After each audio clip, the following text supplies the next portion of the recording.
El sol de la tarde calienta la madera de la galería donde ahora me siento, iluminando el polvo de arcilla que siempre flota alrededor de mi torno.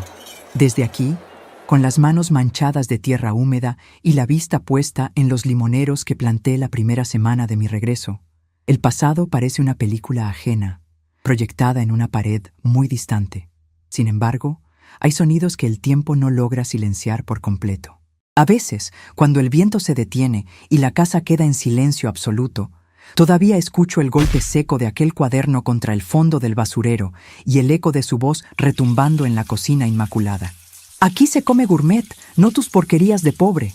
Soy Margarita, tengo 68 años, y mis manos de ceramista saben perfectamente que hasta el barro más duro termina por quebrarse si uno conoce el punto exacto donde presionar. Nunca le expliqué a mi nuera que el suelo de porcelanato sobre el que pisaba con tanta arrogancia mientras me gritaba había sido pagado íntegramente con mis ahorros. Todo había comenzado 3 años antes, cuando la viudez me obligó a recalcular la geografía de mi vida. Mi esposo Rubén había partido en un invierno silencioso, dejándome una casa inmensa, llena de ecos y de herramientas en el garaje que ya nadie usaría. Mi hijo Marcos, con la insistencia de quien intenta saldar una deuda moral antes de que se vuelva demasiado pesada, me pidió que me mudara con ellos. Yo no quería dejar mi espacio, pero él insistía.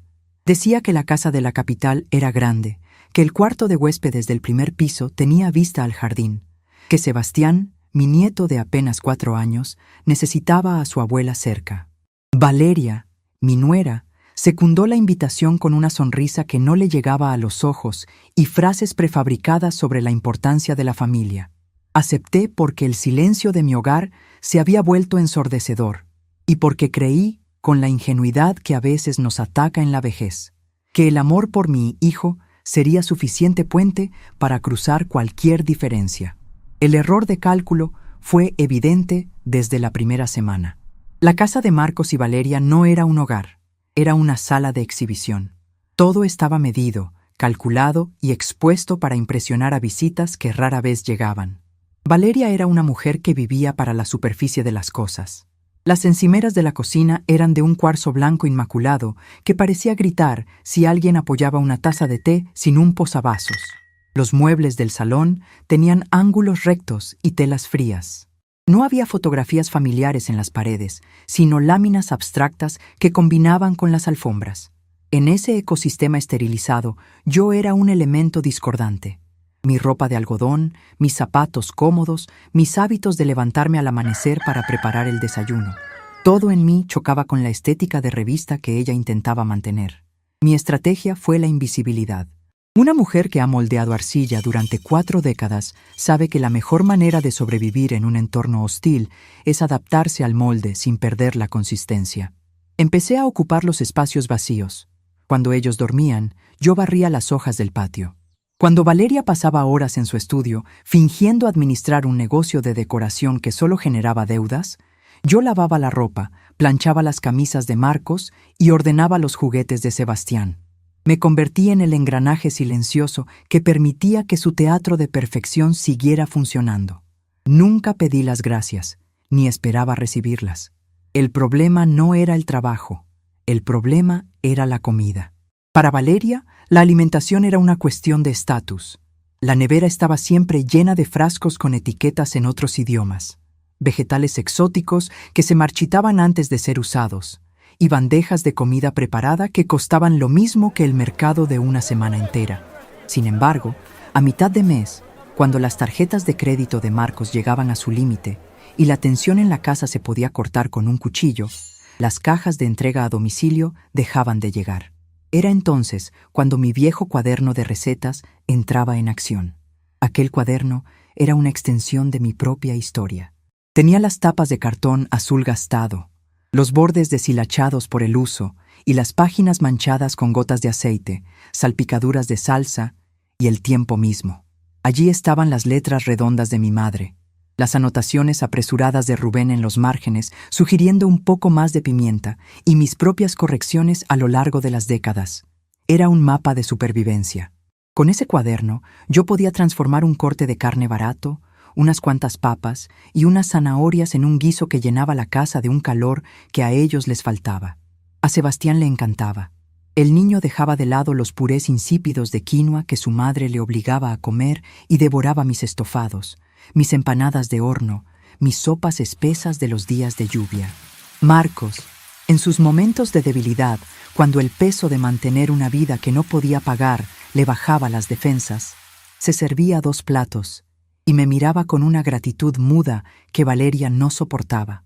Ella veía en cada plato humeante que yo ponía en la mesa una derrota personal, una evidencia física de que su sofisticación no podía llenar los estómagos de su familia.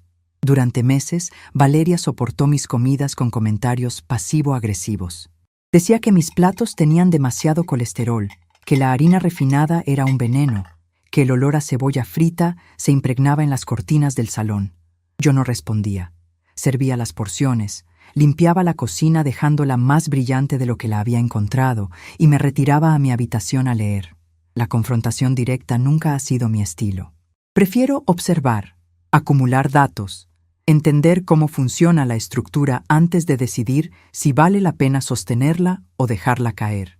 Y lo que observaba era a un hijo acobardado que bajaba la cabeza cada vez que su esposa elevaba el tono, y a una mujer devorada por la necesidad de aparentar una riqueza que no poseía.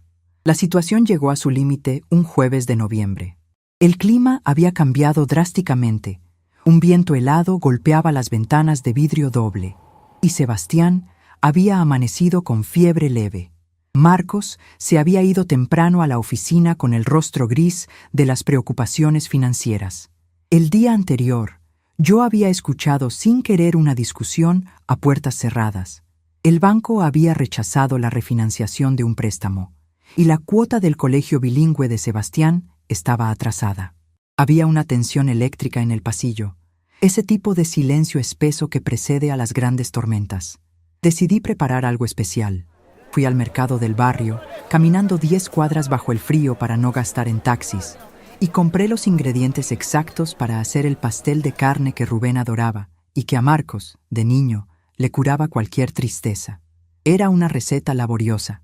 Requería asar los pimientos, preparar un puré de papas con mantequilla real y nuez moscada y dejar que la carne se cocinara lentamente con cebollas, ajo y vino tinto. Pasé toda la mañana en la cocina. El proceso era mi terapia. Picar, revolver, sazonar. Cada movimiento era una reafirmación de que, a pesar de estar en una casa ajena, mis manos seguían produciendo cuidado verdadero. A la 1 de la tarde, el aroma del pastel gratinándose en el horno llenaba la planta baja. Era un olor denso, hogareño, inconfundible. Sebastián, envuelto en una manta en el sofá del salón, cerró los ojos y sonrió. Yo estaba limpiando la encimera, secando cada gota de agua del fregadero, con el viejo cuaderno azul abierto junto a la tabla de cortar. Fue entonces cuando la puerta principal se abrió de golpe. Valeria entró como un vendaval. Traía bolsas de una boutique exclusiva en una mano y el teléfono celular presionado contra la oreja en la otra. Hablaba en voz alta, discutiendo con alguien sobre una reserva para el fin de semana. Al cruzar el umbral del pasillo y llegar a la cocina, se detuvo en seco. Su nariz se arrugó de inmediato. Colgó la llamada sin despedirse y tiró las bolsas sobre una de las sillas inmaculadas. Me miró como si hubiera encontrado a una extraña profanando un altar. «¿Qué es ese olor?», preguntó, aunque la respuesta era evidente. «Pastel de carne», respondí, pasando el paño húmedo por el mármol. Sebastián no se sentía bien. Pensé que algo caliente le haría bien. «Marcos también llega a comer hoy», me mandó un mensaje. Valeria avanzó hacia el horno, miró a través del cristal y luego se giró hacia mí. Su rostro, habitualmente tenso por los tratamientos estéticos, estaba contraído en una mueca de puro desprecio. Los problemas financieros de la noche anterior, la frustración de sus propias deudas, la presencia de mi hijo que llegaría en cualquier momento para encontrar consuelo en mi comida y no en ella. Todo confluyó en ese instante. Sus ojos se clavaron en la encimera, buscando un objetivo para descargar su rabia. Encontraron mi cuaderno. Avanzó 2 pasos rápidos. Antes de que yo pudiera anticipar su movimiento, agarró el cuaderno azul. Sus dedos de uñas perfectamente pintadas se clavaron en las tapas gastadas. Te dije 1000 veces que no quiero que cocines estas cosas en mi casa.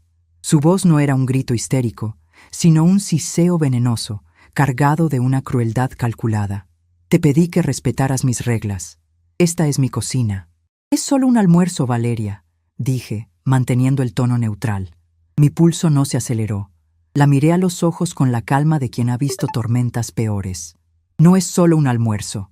Estalló finalmente perdiendo la compostura. Es tu mentalidad.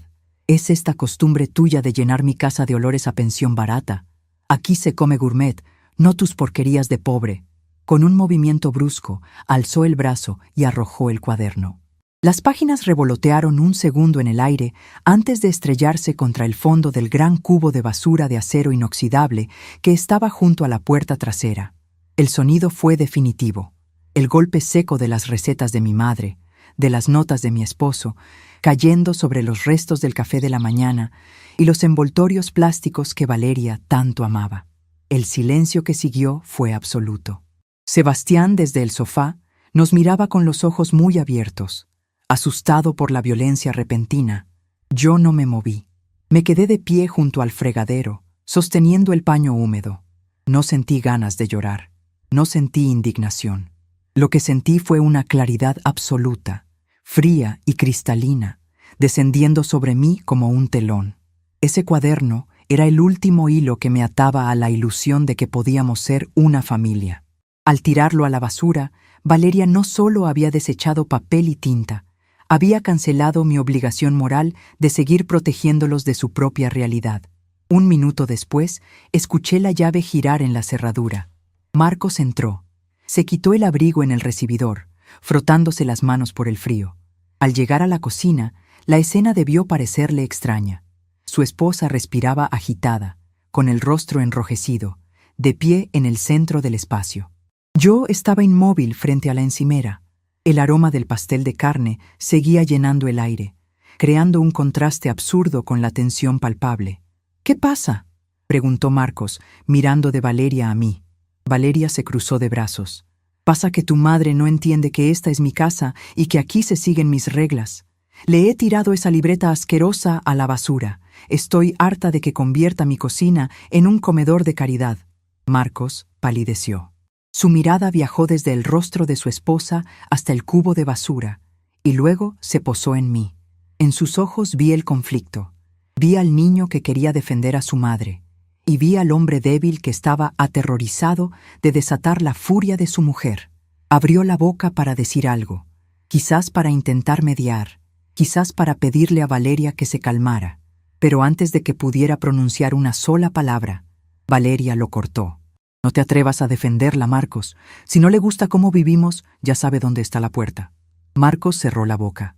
Bajó la mirada hacia el suelo de porcelanato. Ese fue el momento exacto. Ese silencio cobarde de mi hijo fue el sello definitivo en el contrato de mi partida. No necesitaba gritos, no necesitaba defensas tibias. El barro se había endurecido y ya no había forma de moldearlo. Sin decir una sola palabra, caminé hacia el cubo de basura. Me incliné, levanté la tapa con el pedal y metí la mano. Saqué mi cuaderno azul. Tenía una mancha de borra de café en la tapa, pero las páginas estaban intactas. Lo limpié lentamente con el paño húmedo que aún llevaba en la mano. Valeria me observaba con una sonrisa de triunfo, creyendo que mi silencio era sumisión. Marcos seguía sin levantar la vista. Apagué el horno. No saqué el pastel. Lo dejé allí adentro, apagado, enfriándose. Doblé el paño con precisión milimétrica y lo dejé sobre el borde del fregadero. Luego, pasé por el lado de mi nuera y mi hijo sin rozarlos, como si fueran muebles de esa casa que nunca me perteneció. Caminé por el pasillo, le di un beso en la frente a Sebastián, que me miraba con ojos tristes, y subí las escaleras hacia mi habitación. El cuarto de huéspedes era exactamente igual a como lo había encontrado meses atrás. No había colgado cuadros. No había distribuido adornos. Mi maleta estaba en el estante superior del armario. La bajé y la puse sobre la cama. Mi proceso de empacar fue metódico, casi militar. No había prisa.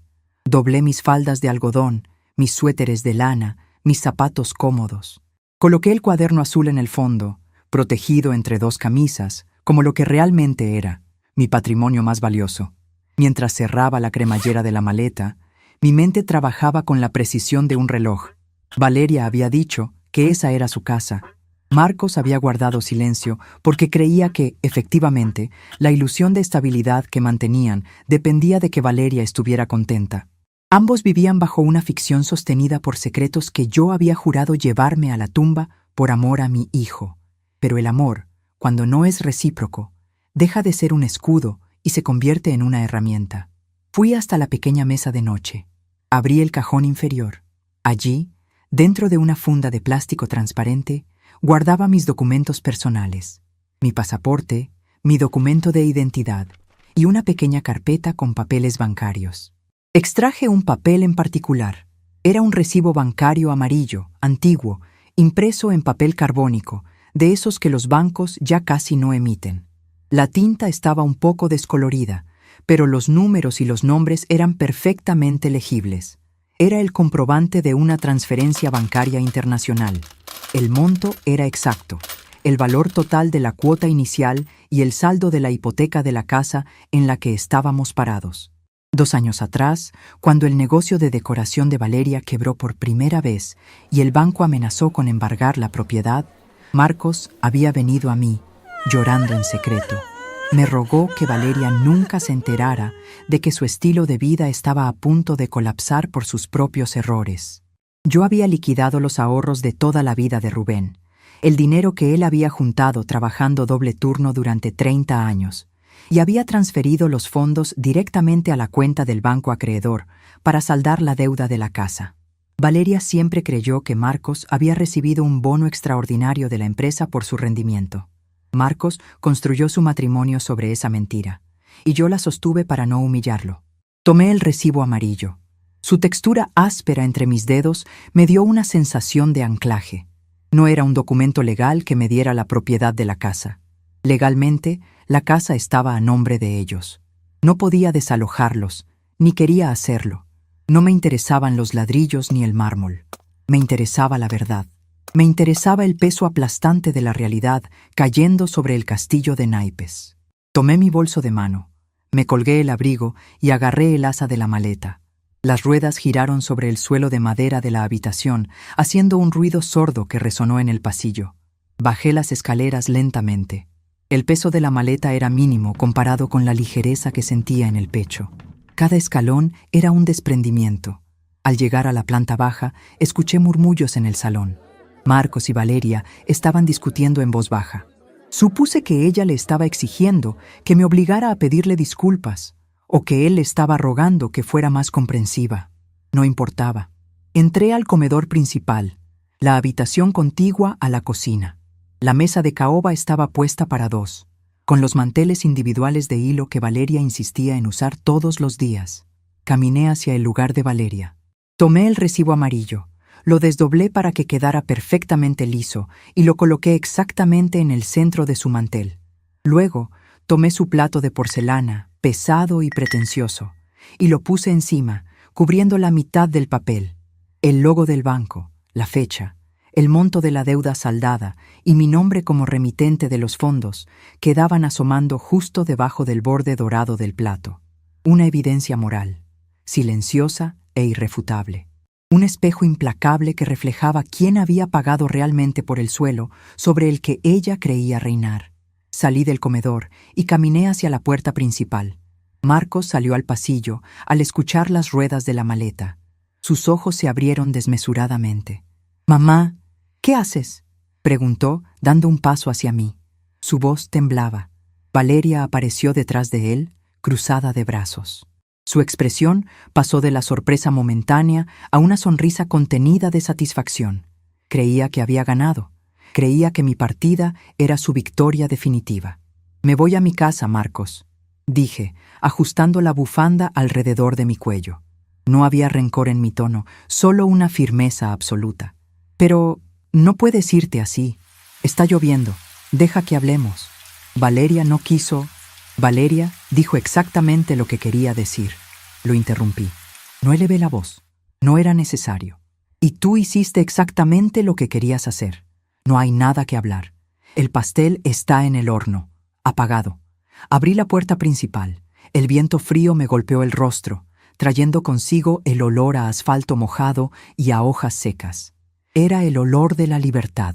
Si cruzas esa puerta, no esperes que te vayamos a buscar, lanzó Valeria desde el fondo del pasillo, intentando tener la última palabra, intentando reafirmar su autoridad. No me giré para mirarla. Solo miré a Marcos a los ojos por un segundo interminable. Vi el miedo en sus pupilas. Asentí levemente, agarré la manija de mi maleta y salí al porche. Cerré la puerta detrás de mí con un clic firme y metálico, dejando atrás la casa inmaculada, el suelo de porcelanato blanco y la farsa que lo sostenía. Caminé por el sendero del jardín hacia la acera, escuchando el crujido de la grava bajo mis zapatos. Sabía que en cuestión de minutos se sentarían a la mesa frente al plato de porcelana. Sabía que Marcos vería el borde del papel amarillo sobresaliendo, lo reconocería de inmediato e intentaría ocultarlo antes de que Valeria pudiera leerlo.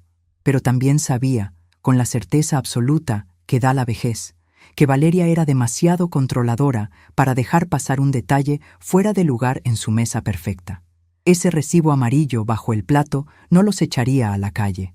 No me devolvería el dinero ni me otorgaría ningún derecho legal. Pero haría algo mucho más devastador. Destruiría la mentira que los mantenía unidos. Marcos tendría que admitir ante su esposa altiva que la casa que ella gobernaba había sido rescatada por las porquerías de pobre de su madre. Y Valeria tendría que mirarse en el espejo y saber que toda su soberbia, su estatus y su desprecio habían sido financiados por la mujer a la que acababa de echar a la calle. Llegué a la esquina, levanté la mano y detuve un taxi. Mientras subía mi maleta y le daba la dirección de mi verdadera casa al conductor, me acomodé en el asiento trasero. A través de la ventana salpicada de gotas de lluvia, vi la fachada de la casa de mi hijo alejándose en el espejo retrovisor. Respiré hondo por primera vez en meses y con las manos apoyadas sobre mi regazo, esperé tranquilamente a que el tiempo hiciera su trabajo. Al fin y al cabo, mi cuaderno azul y yo teníamos toda la tarde para preparar la cena en nuestro propio hogar. Y allá, en la mesa de caoba, la digestión acababa de empezar. El trayecto en taxi desde la zona residencial de mi hijo hasta mi viejo barrio de calles arboladas fue un puente silencioso entre dos mundos. La lluvia golpeaba el cristal de la ventanilla con una cadencia rítmica, lavando el paisaje de casas idénticas y céspedes milimétricos, para dar paso poco a poco a las aceras irregulares, los comercios de toda la vida y los árboles de raíces gruesas que levantaban el cemento. No sentía frío, a pesar de que la calefacción del vehículo apenas funcionaba. Lo que sentía era una claridad mental absoluta, una especie de orden interno que había estado ausente durante los últimos 3 años. Había dejado la evidencia moral sobre la mesa perfecta de mi nuera, y ahora solo quedaba esperar a que la gravedad hiciera su trabajo. Los castillos construidos sobre mentiras no necesitan que nadie los empuje. Basta con quitarles el velo que los oculta para que se derrumben solos. El conductor detuvo el vehículo frente a mi casa. Pagué en efectivo, contando los billetes con la misma precisión con la que mido la arcilla, y bajé mi maleta. La reja de hierro forjado chilló con su queja habitual al abrirla, un sonido agudo y familiar que me dio la bienvenida. Caminé por el sendero de baldosas rojas, esquivando los charcos que se formaban en las depresiones conocidas del suelo. Al introducir la llave en la cerradura de la pesada puerta de madera, sentí una resistencia momentánea, como si la casa misma se hubiera acostumbrado a su soledad, pero un giro firme bastó para ceder. El interior me recibió con un olor a encierro, a madera lustrada y a polvo acumulado. Era un aroma denso, pero infinitamente más cálido que el aire esterilizado y con aroma a lavanda química de la casa de Valeria. Encendí las luces del pasillo. Las sábanas blancas que cubrían los muebles del salón parecían fantasmas en la penumbra. Dejé la maleta junto a la entrada y, con movimientos metódicos y calculados, comencé a retirar las cubiertas de tela una por una. Fui doblando cada sábana, revelando el sofá de tapiz verde, la mesa de centro de roble, el sillón de lectura donde Rubén solía quedarse dormido con el periódico en las manos. Con cada sábana que retiraba, sentía que estaba recuperando un fragmento de mi propia identidad, una pieza del rompecabezas que había guardado en una caja por complacer a un hijo que no supo defenderme. Llevé mi equipaje a la habitación principal. Abrí las ventanas de par en par, dejando que el viento húmedo barriera el aire viciado. Desempaqué con la misma disciplina militar con la que había guardado mis cosas horas antes. La ropa volvió a sus estantes de siempre, los zapatos al fondo del armario. Finalmente, tomé el cuaderno azul de recetas. Fui hasta la cocina. Encendí la luz fluorescente que parpadeó un par de veces antes de estabilizarse, y lo dejé sobre la encimera de granito desgastado. Se veía exactamente en su lugar. No era basura, era historia. Al pasar la yema de los dedos por la tapa de cartón manchada, la memoria me asaltó con la fuerza de un vendaval silencioso. Los recuerdos son así para quienes trabajamos con las manos. Se adhieren a los objetos y despiertan al menor contacto. De pronto, no estaba en el presente. Era el invierno de 1998. Hacía un frío que partía los huesos y la crisis económica del país nos tenía a todos contando las monedas antes de ir a dormir. Vi a Rubén entrando por la puerta trasera de esta misma cocina. Llevaba su chaqueta gruesa de trabajo, cubierta de aserrín y grasa. Sus manos estaban agrietadas, rojas por el frío, temblando levemente por el cansancio de haber hecho un turno doble en el taller mecánico. Se sentó en la silla de madera, se frotó el rostro y sacó del bolsillo interior de su chaqueta un sobre de papel manila. Lo puso sobre la mesa, justo donde ahora descansaba mi cuaderno. «Es el primer depósito, Margarita», me dijo aquella noche, con la voz ronca pero llena de una determinación feroz. «Esto no se toca. Esto es para cuando las piernas no nos den más, para que nunca tengamos que agachar la cabeza frente a nadie. Es nuestra fortaleza. Nadie toca este dinero, pase lo que pase». Yo le había preparado un té caliente. Le tomé esas manos ásperas y le juré que así sería. Durante décadas honramos ese pacto. Cada peso extra, cada pequeña ganancia de mis cerámicas, cada hora extra de su trabajo, iba a esa cuenta. Construimos un muro de seguridad ladrillo a ladrillo, privándonos de vacaciones, de ropa nueva, de lujos pasajeros, todo para asegurar nuestra dignidad en la vejez.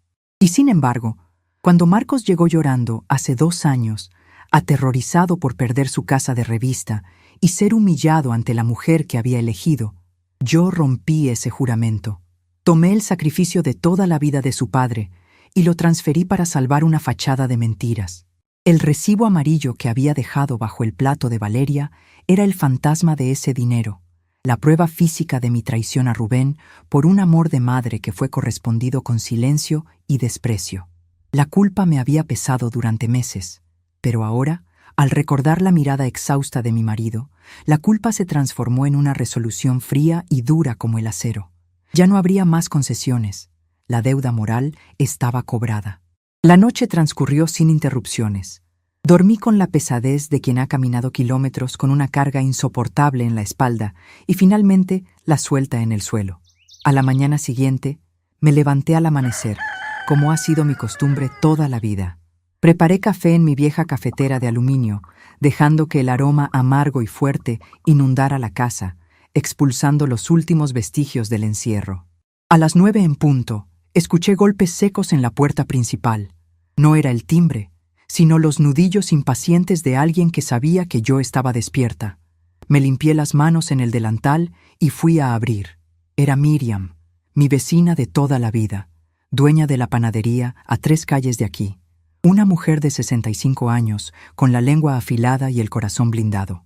Llevaba su delantal blanco espolvoreado de harina y sostenía una bolsa de papel estraza de la que emanaba el calor de las medialunas recién horneadas. Sus ojos oscuros, enmarcados por arrugas de reír y renegar, me escanearon de arriba a abajo en un segundo. Vi las luces de la cocina encendidas desde la madrugada, dijo a modo de saludo, entrando sin pedir permiso, como lo había hecho durante 30 años. Supuse que la paciencia se te había agotado. Ya era hora, Margarita. Cerré la puerta y la seguí a la cocina. Miriam sacó 2 tazas de la alacena sin que yo tuviera que indicarle dónde estaban.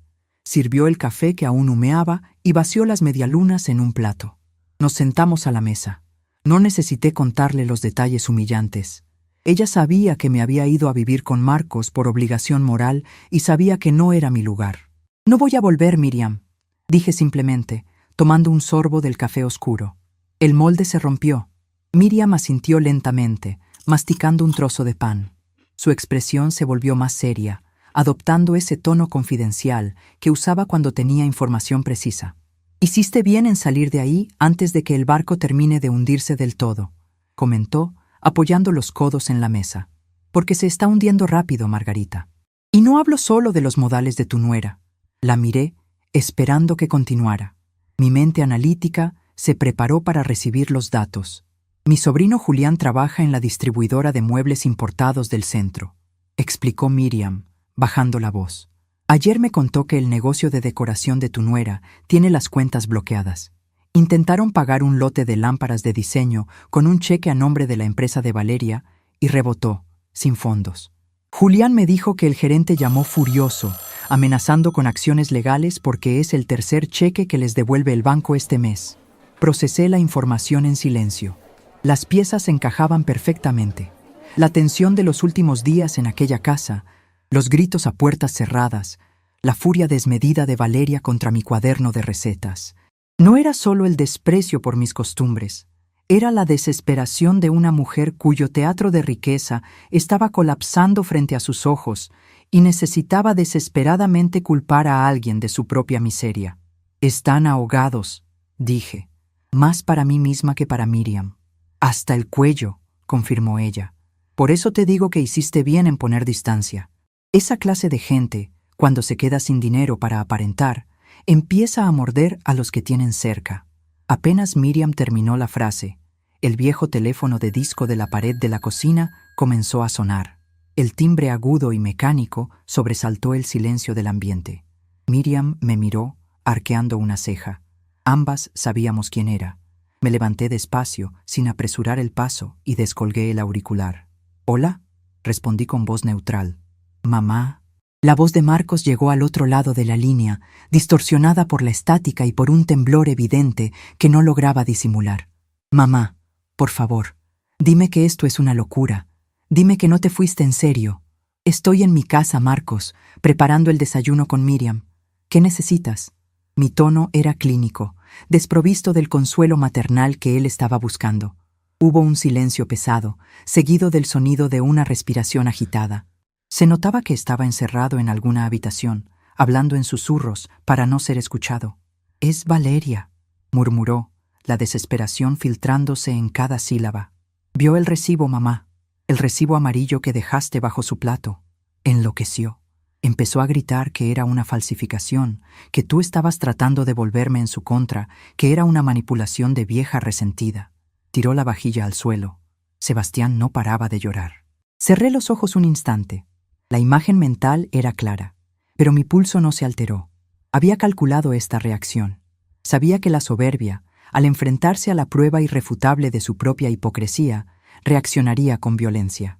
«Los números no mienten, Marcos», respondí, manteniendo la frialdad. «El sello del banco es real, la fecha es real, y el dinero que sacó a tu esposa de la quiebra hace 2 años también era real. Era el dinero de tu padre». «Lo sé, yo lo sé», gimió él sonando como un niño acorralado. «Pero ella me acorraló. Me exigió que le explicara de dónde había salido ese recibo. Me dijo que si yo había aceptado limosnas tuyas a sus espaldas, el matrimonio se terminaba hoy mismo». «¿Y qué le dijiste?», pregunté, aunque ya anticipaba la respuesta. Le dije que era un préstamo», confesó, la cobardía goteando por el auricular. «Le dije que tú me habías prestado una pequeña parte y que el recibo estaba exagerado. Mamá, por favor, necesito que me ayudes, necesito que hables con ella. Dile que fue un malentendido, que los números del papel están mal. Si ella cree que tú pagaste la hipoteca, me va a dejar. Su orgullo no lo va a soportar. Tienes que decirle que el recibo es un error». La petición quedó flotando en el aire, pesada y patética. Mi propio hijo me estaba pidiendo que me humillara nuevamente, que validara las mentiras de su esposa, que me convirtiera en la autora de un fraude solo para proteger la burbuja de cristal en la que vivían. Miré a Miriam, que seguía bebiendo su café, atenta a mi expresión. No voy a mentir por ti nunca más, Marcos, dije, pronunciando cada palabra con una nitidez cortante. El barro ya se secó. No intentes moldearlo de nuevo porque te vas a cortar las manos. Si tu matrimonio depende de una ilusión que se compró con el sudor de tu padre, entonces ese es tu problema. No me vuelvas a pedir que te cubra. Mamá, no me hagas esto. No me puedes abandonar ahora, suplicó. Yo no te abandoné. Tú te quedaste callado mientras ella tiraba mis recuerdos a la basura. Asume las consecuencias de tu silencio. Colgué el auricular con firmeza, cortando la comunicación antes de que pudiera articular otra excusa. Me quedé mirando el aparato negro por unos segundos, sintiendo cómo el último eslabón de dependencia emocional se rompía de manera definitiva. Ya no era la madre protectora que resolvía sus desastres. Era la testigo implacable de sus decisiones. Miriam se levantó de la silla, sacudió las migas de su delantal y me dedicó una sonrisa de aprobación, de esas que solo las amigas que han pasado por la guerra saben dar. El desayuno estuvo excelente, Margarita. Si necesitas algo, mi puerta está abierta. Deja que ellos se ahoguen en su propio vaso de agua. Se marchó, dejándome sola con el silencio reconfortante de mi hogar. Comencé a organizar mis herramientas de cerámica en la galería trasera, limpiando los estiques, comprobando el estado del torno, organizando los botes de esmalte. El trabajo manual siempre ha sido mi refugio, la forma en que mi cerebro procesa la información y planifica los siguientes movimientos. No pasaron ni 3 horas cuando la tranquilidad fue destrozada de nuevo. Escuché el rugido de un motor acelerado y el frenazo brusco de un automóvil frente a la reja de mi casa. Los neumáticos patinaron sobre el asfalto mojado. Dejé el estique de madera sobre la mesa de trabajo, me limpié el polvo de arcilla de las manos y caminé por el pasillo hacia la entrada. Antes de llegar, el timbre comenzó a sonar de forma frenética, acompañado de golpes violentos contra la madera de la puerta.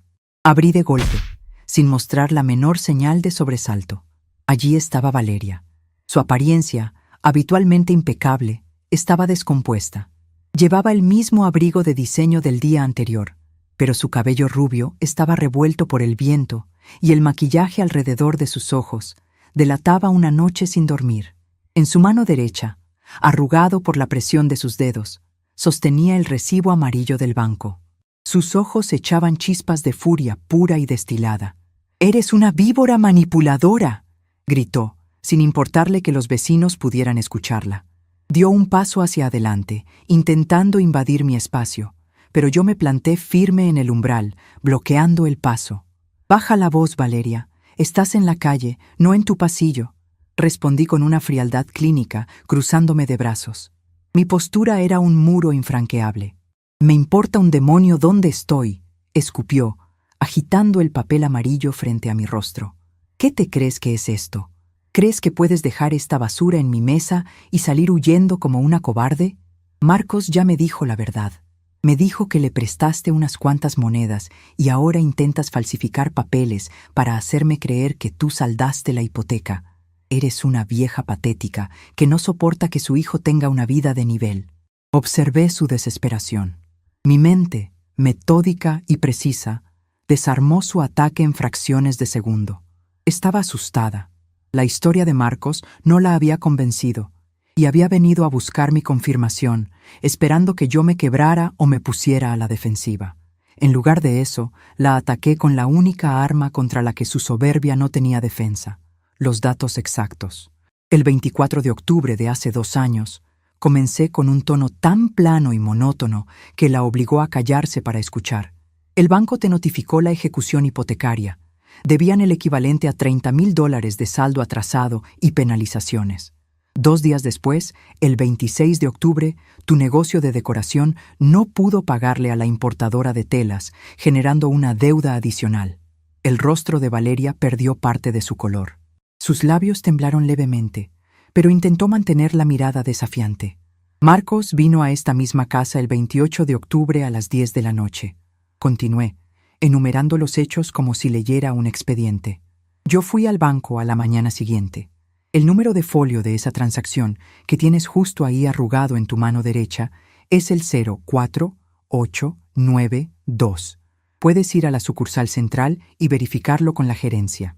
No fue un préstamo de unas cuantas monedas, Valeria. Fueron los ahorros de 30 años de mi marido, que usé para que tú pudieras seguir caminando sobre ese suelo de porcelanato blanco sin que te echaran a la calle por tus propios fracasos financieros. ¡Mientes!, gritó, pero su voz ya no tenía la fuerza de la rabia, sino la estridencia del pánico. Marcos pagó eso con su bono. Tú solo quieres destruirme. Yo no necesito destruirte. Tus cheques rebotados en la distribuidora de muebles de Julián lo están haciendo por mí.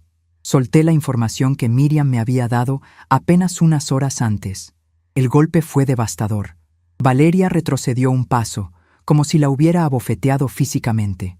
Sus ojos se abrieron desmesuradamente al darse cuenta de que su secreto bancario, su fachada de empresaria exitosa, no solo era una mentira en su propia casa, sino que era el chisme del barrio de la mujer a la que tanto despreciaba. «¿Cómo sabes eso?», susurró, perdiendo toda compostura.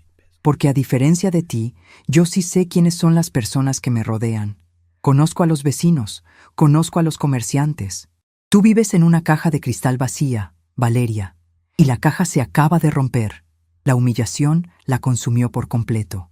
Su rostro se contorsionó en una máscara de odio impotente. Al ver que no podía ganar con argumentos ni con negaciones, recurrió a la única amenaza que le quedaba, el golpe bajo que toda persona acorralada intenta dar. «Escúchame bien, anciana resentida», siseó, acercando su rostro al mío, temblando de ira. «No vas a volver a ver a Sebastián en tu miserable vida. Me voy a encargar de que mi hijo olvide que existes. Te vas a pudrir sola en esta casa llena de polvo». No parpadeé. No dejé que viera ni una pizca de dolor, aunque la mención de mi nieto fue una punzada profunda en el pecho. «Esa es tu decisión», respondí con una calma espeluznante.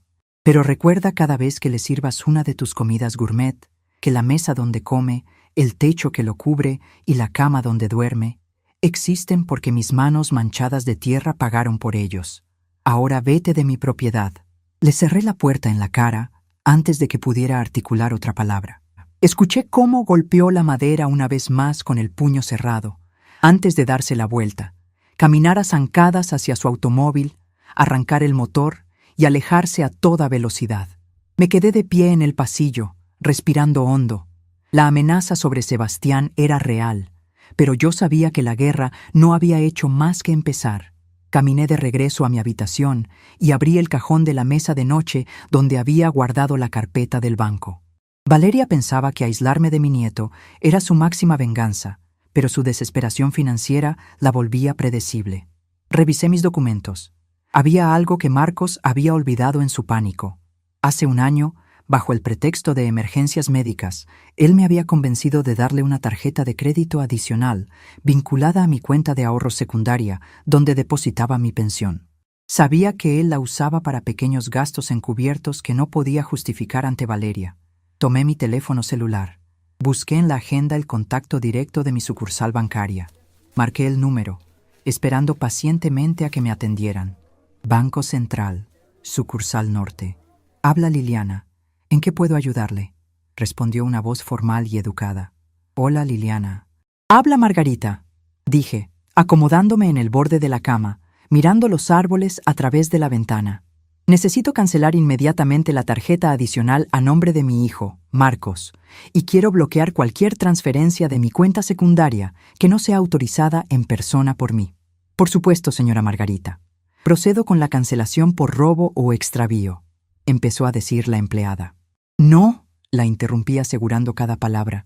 «Por decisión personal, córtela de raíz». La confirmación de Liliana fue el sonido de una cerradura final encajando en su sitio. Si Marcos y Valeria querían vivir en su realidad de lujo y desprecio, tendrían que hacerlo sin un solo centavo mío como red de seguridad. El recibo amarillo bajo el plato había sido el detonante de la explosión, pero cortarles el oxígeno financiero era el acto irreversible que los obligaría a asfixiarse con su propia verdad. Colgué el teléfono, bajé a la cocina y encendí el horno. Era hora de preparar la cena. Y esta vez, nadie iba a tirar mi esfuerzo a la basura. El barro húmedo tiene una memoria implacable. Si uno lo amasa con prisa, dejando burbujas de aire ocultas en su interior, La pieza inevitablemente estallará en el horno, destruyendo no solo su propia estructura, sino todo lo que la rodea. Sentada frente a mi torno en la penumbra de la galería, dejé que el pedal marcara un ritmo constante mientras mis manos cubiertas de arcilla gris intentaban centrar un bloque rebelde. La fricción calentaba mis palmas. El agua sucia escurría entre mis dedos, cayendo en la bandeja de metal con un sonido rítmico. Necesitaba este esfuerzo físico, esta conexión primaria con la tierra, para ordenar los datos que mi mente había estado procesando desde que cerré la puerta en la cara de mi nuera. Centrar el barro requiere que el ceramista aplique una presión absoluta, inamovible. Si la voluntad flaquea 1 milímetro, la masa gira de forma excéntrica y el colapso es inminente.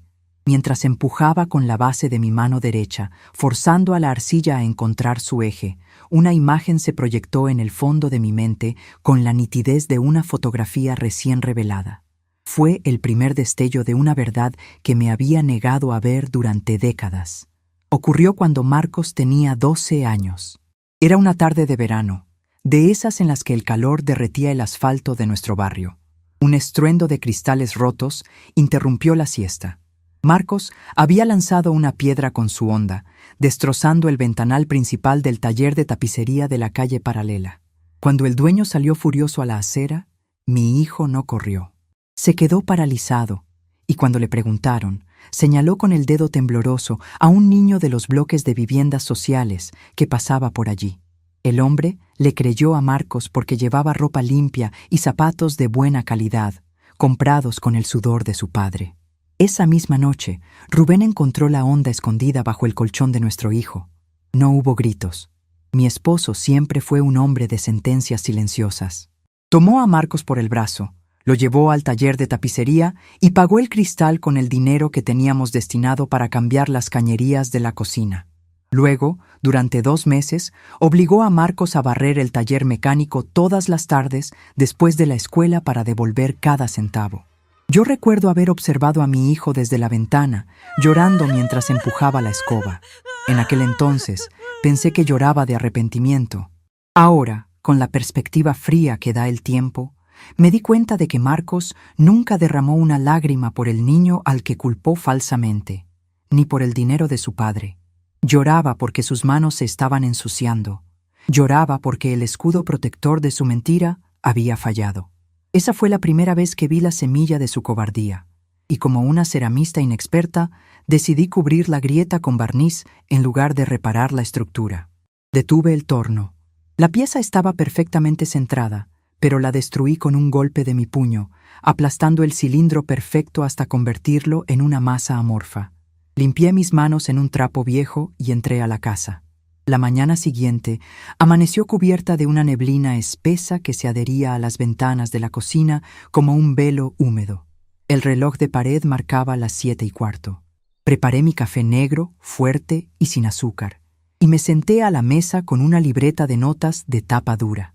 Mi mente analítica no podía descansar. Necesitaba trazar el mapa del colapso que había iniciado al cancelar aquella tarjeta de crédito suplementaria. El teléfono fijo sonó a las 8 en punto. No contesté. Dejé que la máquina contestadora hiciera su trabajo. El sonido metálico de la cinta rebobinándose precedió a la voz de Marcos. «Mamá, contesta, por favor. Sé que estás ahí». Su voz sonaba aguda, al borde del pánico. Intenté pagar el combustible esta mañana y la tarjeta fue rechazada. El empleado cortó el plástico frente a mí porque el sistema decía que había sido reportada. Tuve que dejar mi reloj como garantía. «Mamá, Valeria está revisando todos los resúmenes bancarios. Si descubre que esa cuenta secundaria ya no funciona, va a saber que el dinero de sus supuestos ingresos pasivos era en realidad tu pensión.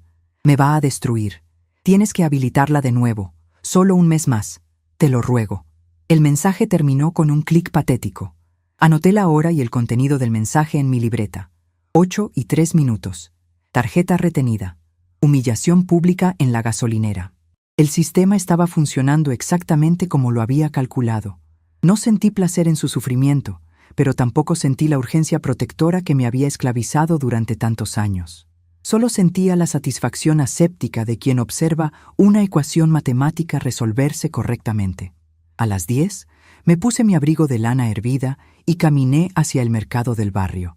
Necesitaba ingredientes frescos. El aire frío me golpeaba el rostro, despejando cualquier residuo de duda.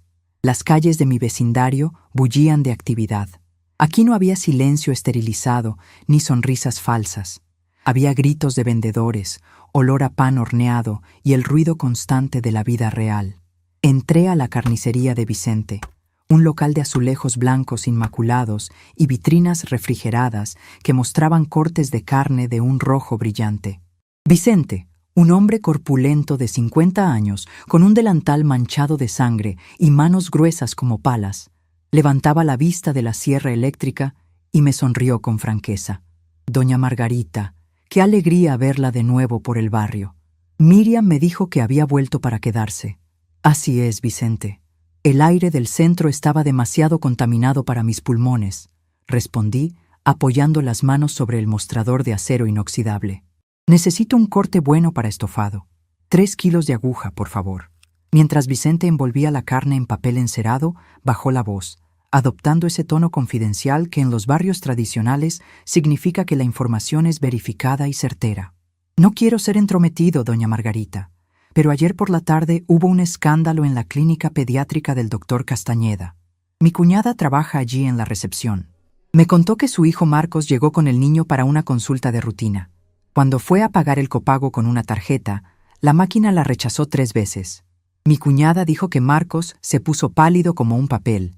Empezó a gritarle a la máquina y luego intentó culpar al sistema del banco. Terminó yéndose sin pagar, prometiendo una transferencia que nunca llegó. Asentí lentamente, procesando el dato. La clínica del doctor Castañeda era uno de los pilares del estatus de Valeria. Un pediatra exclusivo, con sala de espera decorada por diseñadores y café de especialidad. La humillación de no poder pagar un simple copago allí era un golpe directo a la línea de flotación de su soberbia. «Le agradezco la carne, Vicente. Y no se preocupe por los rumores. A veces, la verdad necesita hacer un poco de ruido para ser escuchada», dije, pagando con billetes exactos. Salí de la carnicería con la bolsa pesada colgando de mi brazo. El peso físico me anclaba al presente, pero la mención del estatus de Valeria me arrastró inevitablemente hacia el segundo recuerdo. La segunda advertencia que ignoré. Fue hace casi 10 años, la primera vez que Marcos trajo a Valeria a cenar a esta misma casa. En aquel momento, Rubén ya estaba enfermo, pero todavía se sentaba a la cabecera de la mesa. Valeria llevaba un vestido de seda cruda que desentonaba absurdamente con nuestros muebles de roble desgastado y la vajilla de loza común. Durante toda la cena, se dedicó a inspeccionar el entorno con una mezcla de fascinación morbosa y desdén disimulado. Al terminar de comer, fui a la cocina a buscar el postre. Las paredes de nuestra casa son delgadas. Escuché su voz perfectamente clara desde el comedor. «Es pintoresco, Marcos», había dicho Valeria, con un tono que destilaba veneno envuelto en miel. «Pero me sorprende. ¿Tu madre es empleada doméstica o algo así? Vi sus manos. Están horribles. Nosotros, obviamente, nos moveremos en un nivel diferente cuando nos casemos. Un estándar distinto». Me quedé paralizada detrás de la puerta batiente, sosteniendo la bandeja con el flan casero. Esperé la respuesta de mi hijo. Esperé que el niño al que le había enseñado a leer, al que le había curado las rodillas, al que le había cocinado cada día de su vida, defendiera el honor de mi oficio y el techo que lo albergaba. Pero el silencio de Marcos fue denso, pesado, cómplice. «Hace manualidades», murmuró finalmente, bajando la voz como si estuviera confesando un delito vergonzoso. «Pero no te preocupes, mi amor. Nuestro nivel será otro. Te lo prometo». Aquel día, el plato de flan tembló en mis manos. Tragué saliva, empujé la puerta y serví el postre con una sonrisa pétrea. Acepté la humillación en silencio porque creía que el amor incondicional exigía ese tipo de sacrificios. Creía que si le daba a Marcos el espacio para construir su vida, algún día maduraría. ¡Qué error tan devastador! Propio de quien prefiere no ver la humedad en la pared hasta que el techo se desploma. Regresé a casa al mediodía. La neblina se había disipado, dejando paso a un cielo gris acero que amenazaba tormenta. Fui directo a la cocina, encendí los fogones y comencé a preparar el estofado. Picar cebolla, machacar ajos, dorar la carne. Cada movimiento era un exorcismo. Mientras el aroma llenaba la casa, un automóvil se detuvo frente a mi reja. No era el vehículo de alta gama de Valeria, sino un coche compacto y modesto. Me limpié las manos en el delantal y me asomé por la ventana. Una mujer de unos 40 años, vestida con un traje sastre sobrio, estaba cerrando la puerta del coche. Llevaba una carpeta de plástico bajo el brazo. La reconocí de inmediato. Era la directora Silva, la máxima autoridad del colegio bilingüe al que asistía Sebastián. Un colegio donde las matrículas costaban lo mismo que el alquiler de un apartamento en mi barrio. Abrí la puerta principal antes de que tocara el timbre. La directora Silva me miró con una mezcla de sorpresa y alivio. «Señora Margarita, lamento mucho la intromisión», dijo, ajustándose las gafas sobre el puente de la nariz. «Busqué su dirección en los registros de emergencia de hace 3 años. Necesitaba hablar con usted en persona. Pase, directora. Hace frío fuera». La invité, haciéndome a un lado. La guié hasta el salón. Retiré otra de las sábanas blancas que aún cubría uno de los sillones individuales y le ofrecí asiento. Silva se sentó en el borde, visiblemente incómoda. Yo me mantuve de pie, junto a la repisa de la chimenea apagada, observándola con la paciencia de quien sabe que las respuestas llegarán a su debido tiempo. «No es mi costumbre hacer visitas a domicilio, señora Margarita», comenzó Silva, abriendo su carpeta. «Pero la situación de su nieto me tiene profundamente preocupada. Sebastián llegó hoy a la escuela llorando de una forma inconsolable. La maestra de arte nos alertó. Les pidió que dibujaran a su familia. Y Sebastián dibujó un cubo de basura gigante con usted adentro. Cuando le preguntamos qué significaba, dijo que su mamá la había tirado a la basura junto con la comida rica y que ahora todos en su casa estaban gritando». Sentí una punzada helada en el centro del pecho. El dolor de mi nieto era la única variable de esta ecuación que genuinamente me lastimaba. Apreté los puños dentro de los bolsillos de mi abrigo para no mostrar debilidad. «Los niños son testigos silenciosos, directora. Ven mucho más de lo que los adultos arrogantes creen», respondí con voz queda, controlando cada sílaba. «Lo sé», asintió Silva, exhalando un suspiro de cansancio. «Pero ese no es el único problema. Verá, la colegiatura de Sebastián tiene 3 meses de atraso. Hoy por la mañana cité al señor Marcos en mi oficina para discutir la situación, antes de que el comité financiero tomara la decisión de suspender al niño». Silva hizo una pausa, mirándome a los ojos como si intentara descifrar qué tanto sabía yo de la situación. Le sostuve la mirada sin pestañear. Mi silencio la obligó a continuar. «El señor Marcos estaba muy alterado. Me pidió más tiempo y, francamente, me dio una justificación que me pareció perturbadora. Me dijo que los fondos destinados a la escuela habían sido retenidos indebidamente por usted, que usted manejaba las cuentas fiduciarias de la familia y que tras una discusión doméstica había bloqueado el dinero del niño por venganza. La audacia de la mentira era tan colosal que por un segundo estuve a punto de reírme. Marcos, acorralado por el colapso de su castillo de naipes y enfrentado a una figura de autoridad académica, había decidido usarme como chivo expiatorio una vez más. Había construido un relato donde él era la víctima de una madre vengativa, en lugar de un deudor crónico que vivía por encima de sus posibilidades. «Esa es una acusación muy grave, directora Silva», dije, caminando lentamente hacia la vieja vitrina de madera donde guardaba mi vajilla de diario. «Supongo que, como profesional, usted ha venido a verificar los hechos antes de tomar una decisión que afecte a mi nieto». «Exactamente. Conozco a Valeria y a Marcos desde hace 2 años. Siempre han proyectado una imagen de solvencia absoluta. Me costaba creer que usted, que siempre venía a recoger al niño con tanta puntualidad y cariño, fuera capaz de algo así.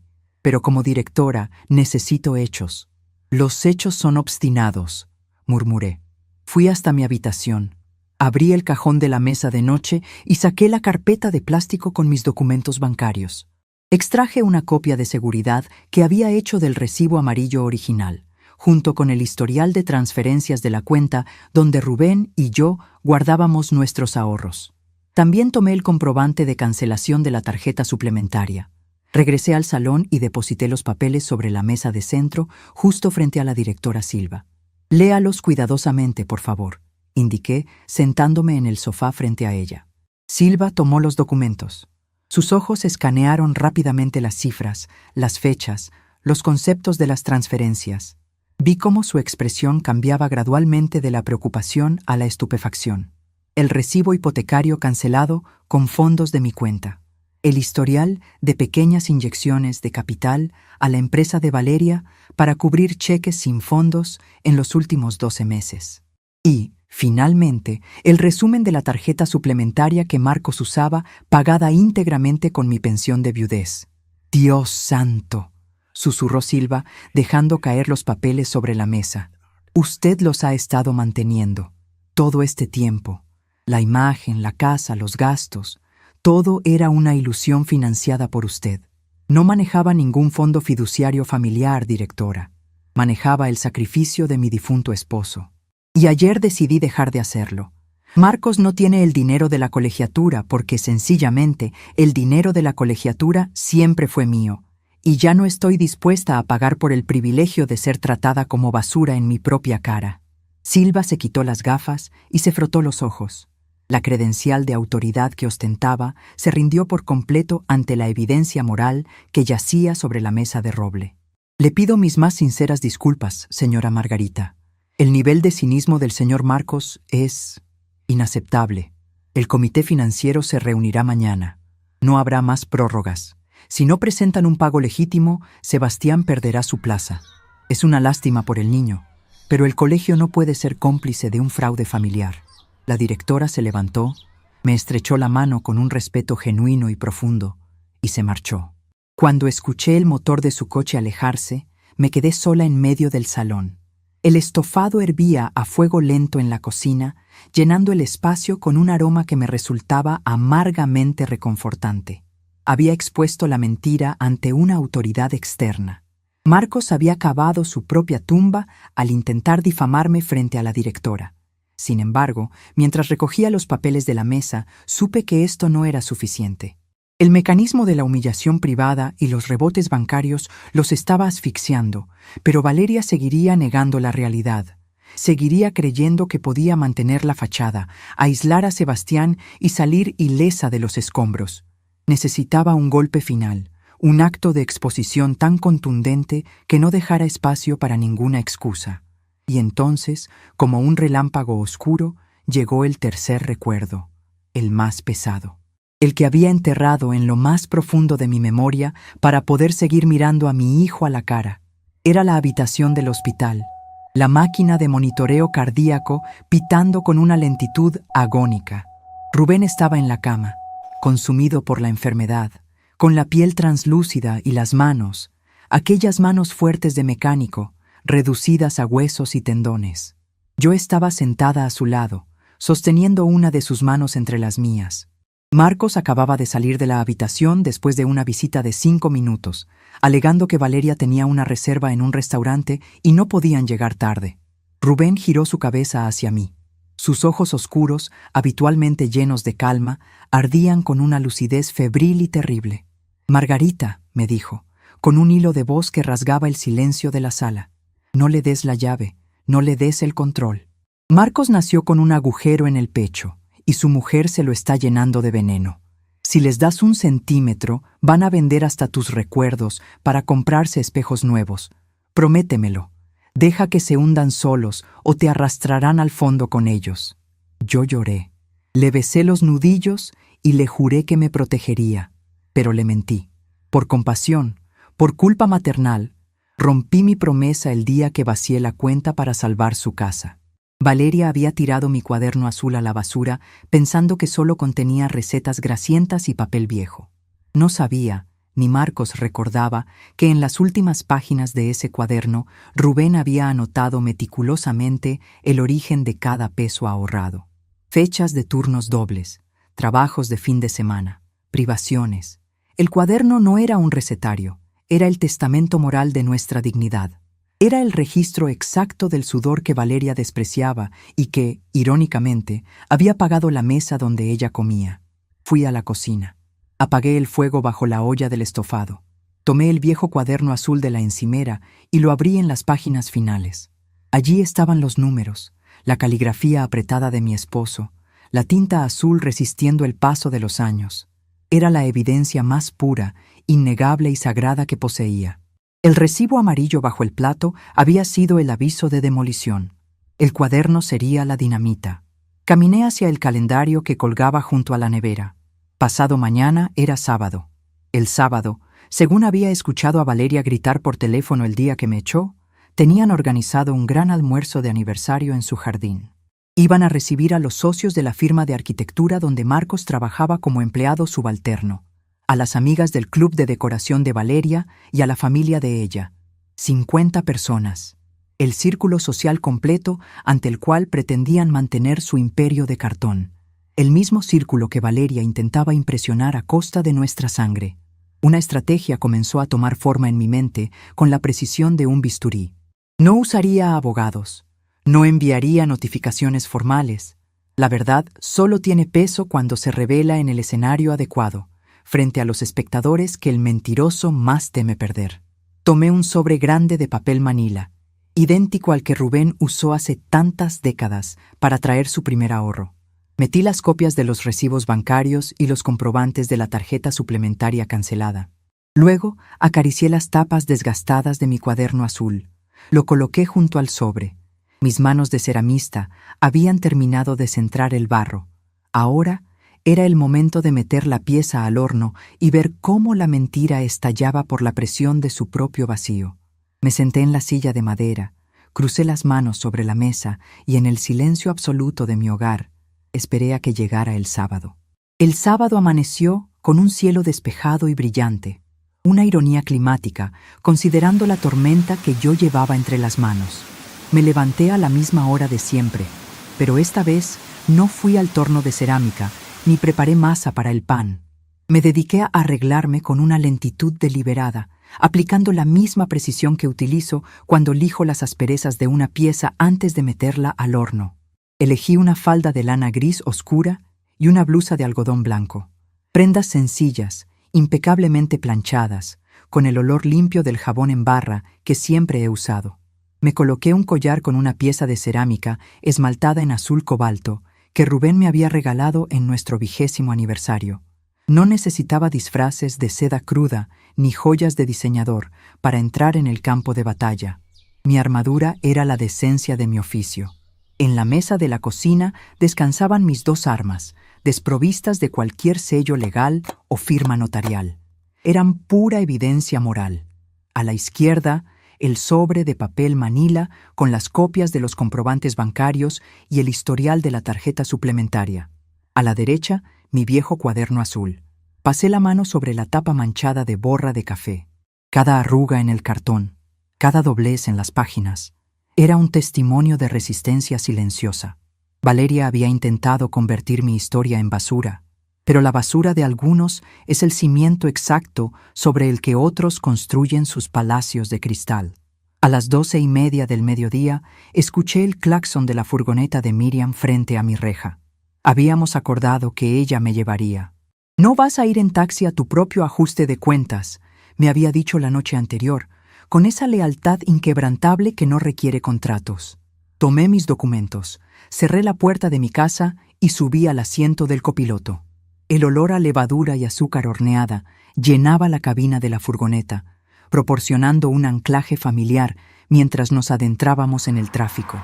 Miriam conducía con la mirada fija en la avenida, respetando la densa concentración que me envolvía. Observé por la ventanilla cómo dejábamos atrás las calles arboladas de nuestro barrio, con sus aceras irregulares y negocios locales, para ingresar gradualmente al sector residencial de Marcos y Valeria. El paisaje urbano cambió drásticamente. Las casas se volvían más imponentes, los jardines más simétricos, las rejas más altas y amenazantes. Todo en ese vecindario estaba diseñado para mantener la realidad afuera y la ilusión de perfección adentro. Vicente me comentó que el rumor de la clínica ya llegó al club de tenis, murmuró Miriam, rompiendo el silencio mientras giraba el volante para entrar en la calle principal del fraccionamiento. Parece que la gente de este nivel perdona cualquier cosa, menos la falta de liquidez. Están afilando los cuchillos, Margarita. El problema de vivir en una vitrina, Miriam, es que cuando el cristal se rompe, todos ven el interior vacío, respondí, manteniendo mi tono clínico. No sentía nervios, Mi pulso era un metrónomo perfecto. Miriam detuvo la furgoneta a media cuadra de la casa de mi hijo, apagando el motor bajo la sombra de un roble inmenso.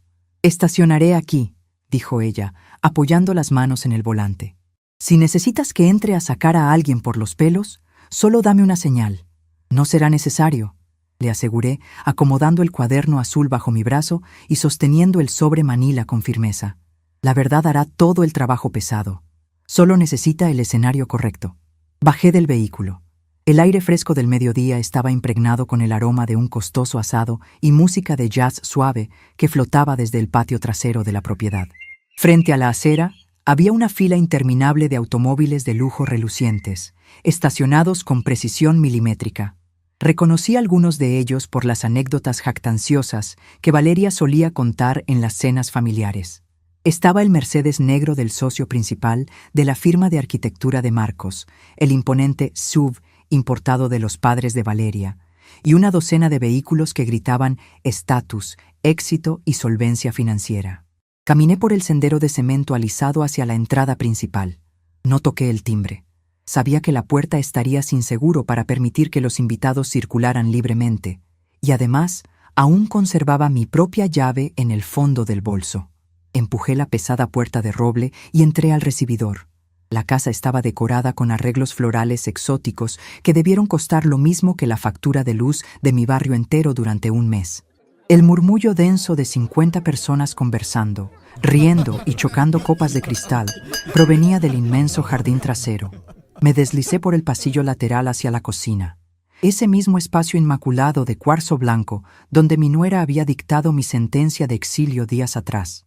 Ahora, la habitación estaba ocupada por 2 meseros de uniforme negro impecable y un chef privado que montaba canapés de salmón ahumado, trufas y caviar sobre pequeñas tostadas, utilizando pinzas de precisión quirúrgica. Observé el pequeño frasco de aceite de trufa blanca sobre la encimera. Su precio equivalía a las provisiones de carne de toda una semana que yo solía comprar para alimentar a mi nieto. La desconexión absoluta entre su realidad financiera y su estilo de vida era nauseabunda. Ninguno de los empleados me prestó atención. Mi ropa de algodón y mi postura discreta me volvían invisible en ese ecosistema de ostentación. Probablemente me confundieron con parte del personal de apoyo o una vecina que se había equivocado de entrada. Me detuve junto a la isla central, rozando con las yemas de los dedos la misma superficie donde Valeria había arrojado mi recetario. Desde allí, a través de los enormes ventanales de vidrio corredizo, tenía una vista panorámica y perfecta del jardín. El espectáculo era grotesco en su meticulosa perfección. Valeria, vestida con un traje de lino color crema de diseño exclusivo, flotaba entre los grupos de invitados, sosteniendo una fina copa de champán. Su sonrisa era deslumbrante, una máscara de porcelana impecable que ocultaba el terror paralizante del colapso financiero que la acorralaba. Saludaba, besaba mejillas, reía con una naturalidad ensayada. Marcos estaba a pocos metros de ella, conversando con un grupo de hombres mayores vestidos con trajes de corte italiano. Mi hijo sostenía un vaso de whisky de Malta, pero su lenguaje corporal lo delataba ante mis ojos de madre. Los hombros encogidos, la postura rígida, la mirada huidiza escaneando constantemente el entorno. Era la tensión palpable de un hombre que sabe que camina sobre una capa de hielo a punto de quebrarse bajo su propio peso. A lo lejos, vi a Sebastián. Estaba sentado en un sofá de mimbre en un rincón apartado del patio, jugando distraídamente con una tableta electrónica, ignorado por completo por los adultos que estaban demasiado ocupados impresionándose mutuamente. Una niñera uniformada, contratada específicamente para la ocasión, lo vigilaba desde una distancia prudente. Una punzada de dolor maternal amenazó con desestabilizar mi eje, pero respiré hondo y apliqué la presión mental necesaria para centrar el barro. Hoy no era el día para ceder a las lágrimas. Hoy era el día para demoler la mentira que amenazaba con devorar el futuro de mi nieto. Me acerqué un paso más a la puerta de cristal entreabierta, permitiendo que las voces de los invitados llegaran a mis oídos con mayor claridad. Pude captar fragmentos de las conversaciones que sostenían la fachada. Valeria hablaba animadamente con un grupo de mujeres adornadas con joyas que destellaban bajo la luz del sol. Sí, decidimos renovar la membresía del club de campo y añadir el pase de golf este año, decía Valeria con una voz impostada, proyectada específicamente para ser escuchada por quienes la rodeaban.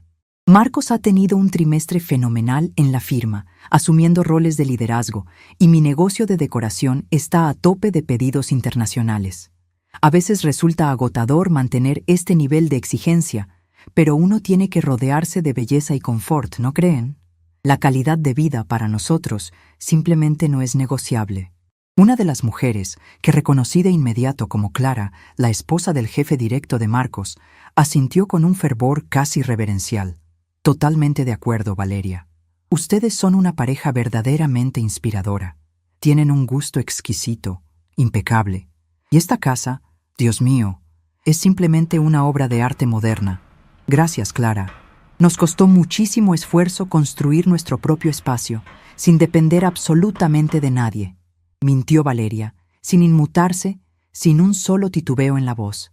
Creemos firmemente en el mérito, en ganar cada centímetro del suelo que pisamos con nuestro propio sudor. La bilis intentó subir por mi garganta, pero la transformé en una frialdad pura y calculada. La audacia de su discurso era el pedestal perfecto para su caída inminente. Mientras más alto subiera en su tarima de mentiras autoindulgentes, más devastador y definitivo sería el impacto contra el suelo de la realidad. A unos metros de distancia, Marcos conversaba con su jefe, don Roberto, un hombre de cabello canoso, postura erguida y porte innegablemente autoritario. «Marcos, muchacho», decía don Roberto, dándole una palmada paternal en la espalda cubierta de lino. «Me alegra enormemente ver que has sentado cabeza con tanta solidez. Estabilidad patrimonial, una propiedad hermosa, una familia estructurada. Exactamente eso es lo que el comité busca en los futuros socios minoritarios de la firma. Hombres maduros que sepan administrar su patrimonio con inteligencia y transparencia». Marcos forzó una risa seca, asintiendo repetidamente como un muñeco articulado sin voluntad propia. «Así es, don Roberto. Inversiones sólidas, planificación a largo plazo, todo por la familia». Observé la escena con el sobre manila apretado contra mi pecho. Planificación a largo plazo, inversiones sólidas.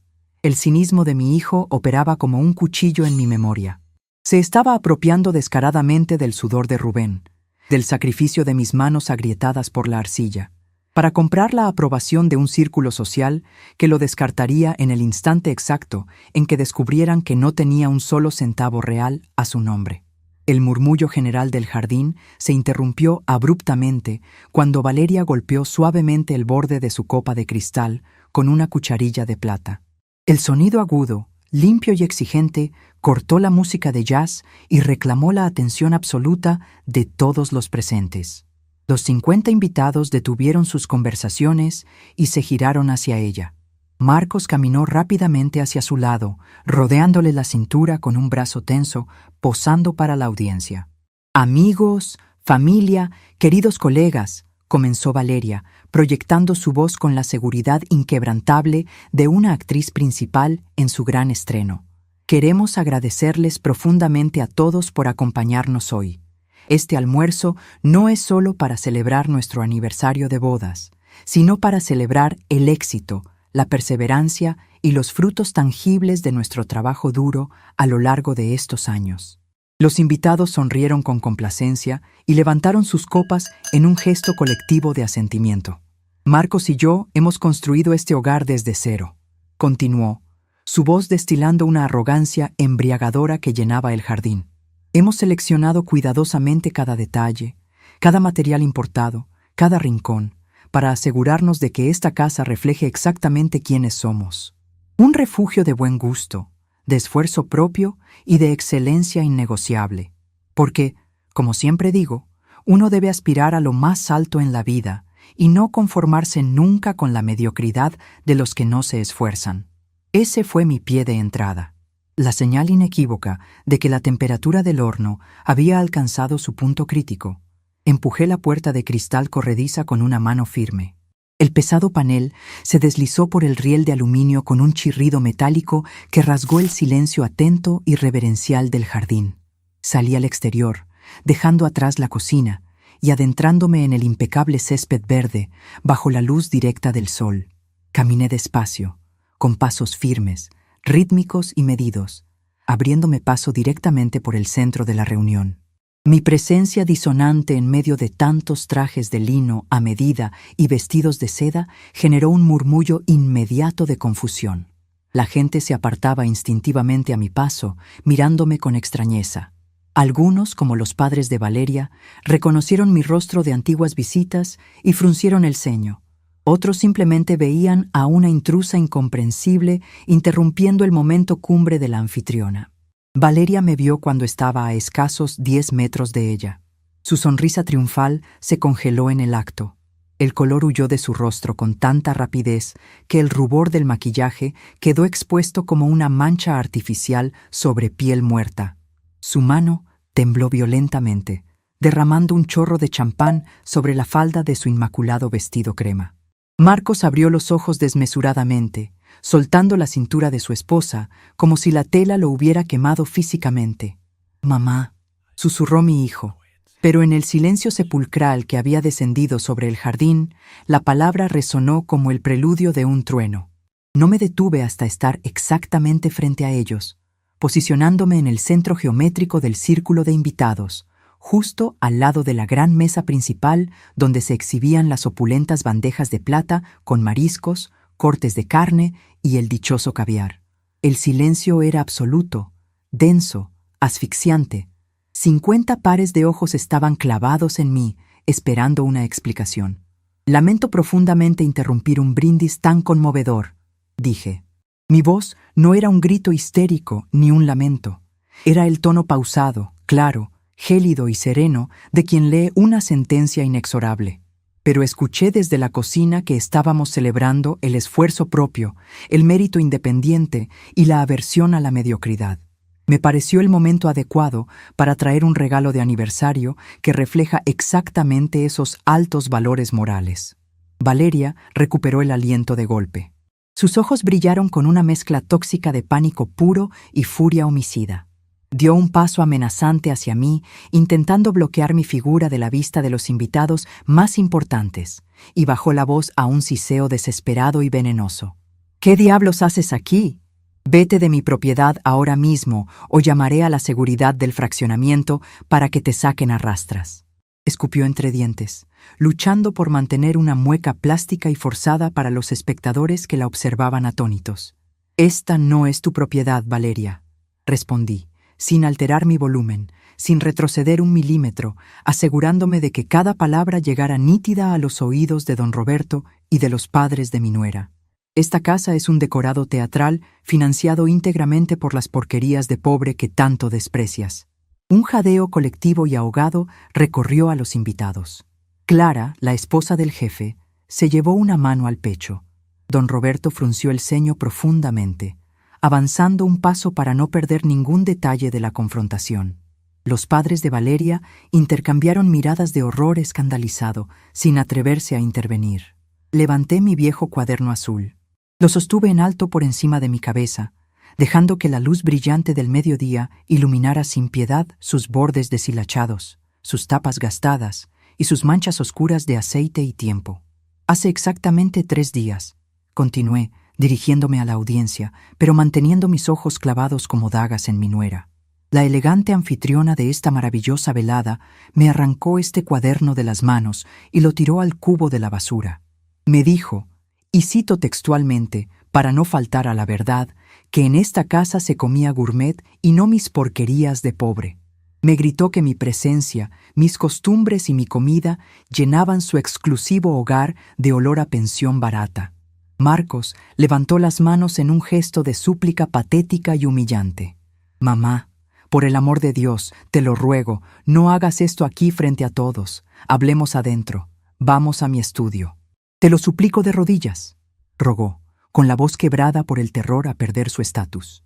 «Tuviste tu oportunidad de hablar adentro, Marcos», le respondí, girándome hacia él con una frialdad implacable que lo hizo encogerse sobre sí mismo. Te quedaste callado mirando el suelo mientras ella tiraba a la basura la memoria de tu padre. Tu cobardía y tu silencio avalaron su soberbia. Así que ahora soportarás el ruido de la verdad en público. Volví a mirar a los invitados.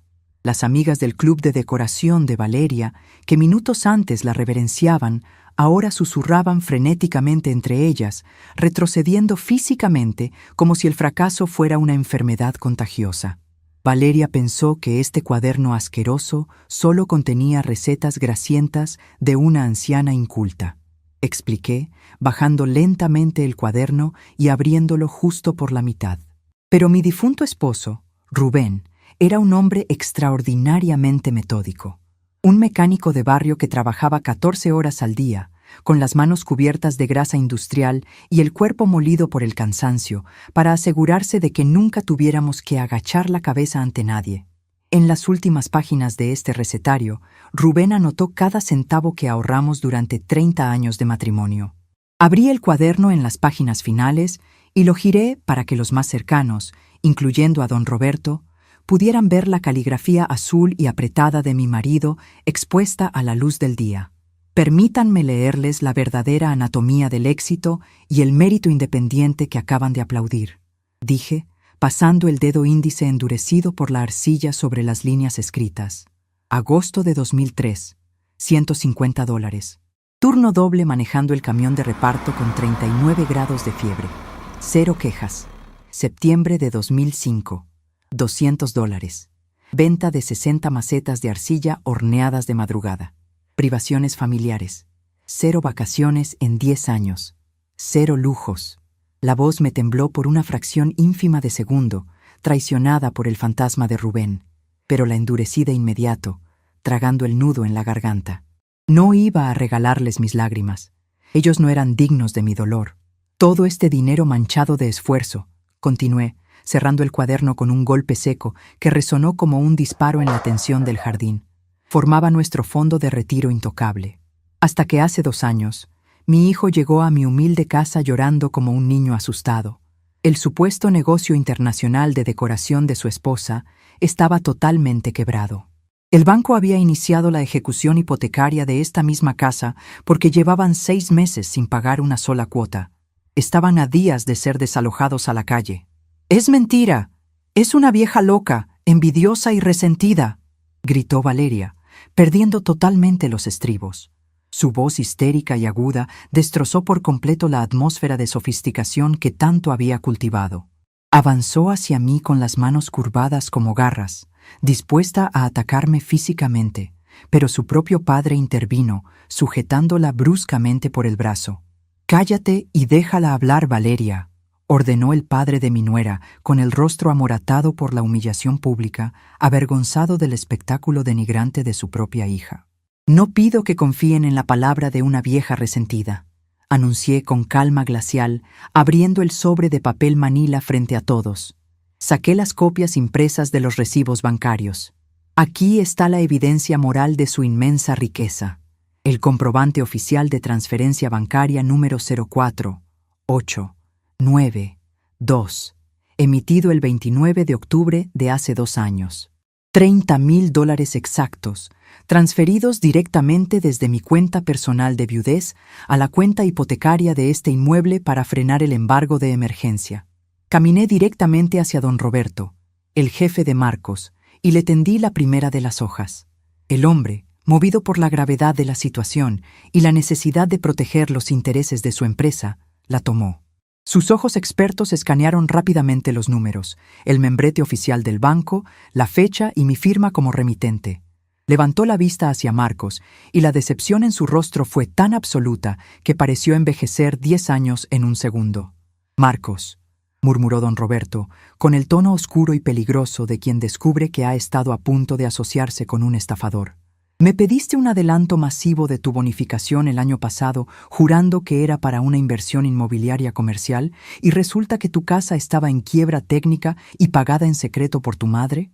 ¿Me mentiste en la cara sobre tu solvencia patrimonial?» Marcos no pudo articular respuesta. Abrió la boca, pero solo salió un balbuceo incoherente y ahogado. Las rodillas le temblaron. Se cubrió el rostro con ambas manos, destruido moral y profesionalmente frente al hombre que representaba la única llave de su futuro. Me giré hacia el resto de la concurrencia, sacando el segundo fajo de documentos. Pero eso no es todo. La señora que exige excelencia y aborrece a los mediocres, señalé a Valeria con la copia del resumen de la tarjeta suplementaria. Ha estado cubriendo los gastos menores de su fabulosa vida de alto nivel con mi pensión mensual. Los copagos de la clínica exclusiva del pediatra Castañeda, donde ayer le rechazaron la tarjeta por falta de fondos. El combustible de ese vehículo de lujo aparcado en la calle. Todo pagado con una tarjeta vinculada a mis ahorros, la cual, por cierto, cancelé definitivamente ayer por la mañana. El impacto de la exposición cayó sobre la multitud como una losa de concreto armado. Clara, la esposa del jefe, le dio la espalda a Valeria de inmediato, marcando una distancia física y social insalvable. El aislamiento fue instantáneo.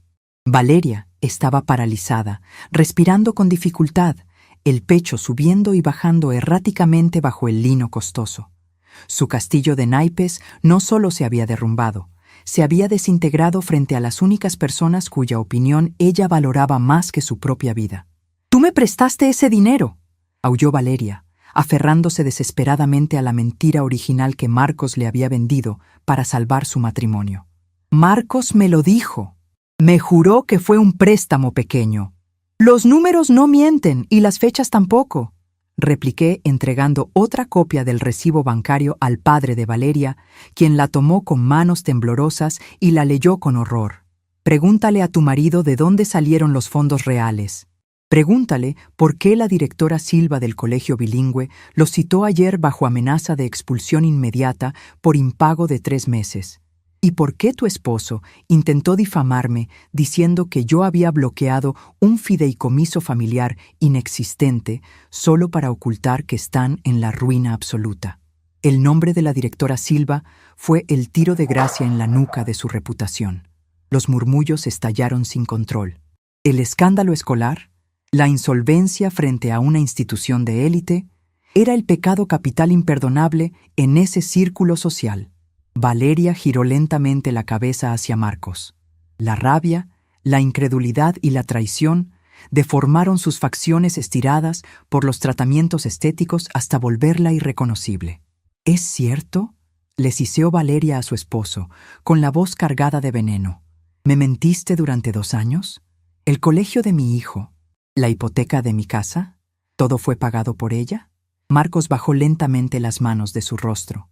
Estaba mortalmente pálido, sudando frío, temblando de pies a cabeza.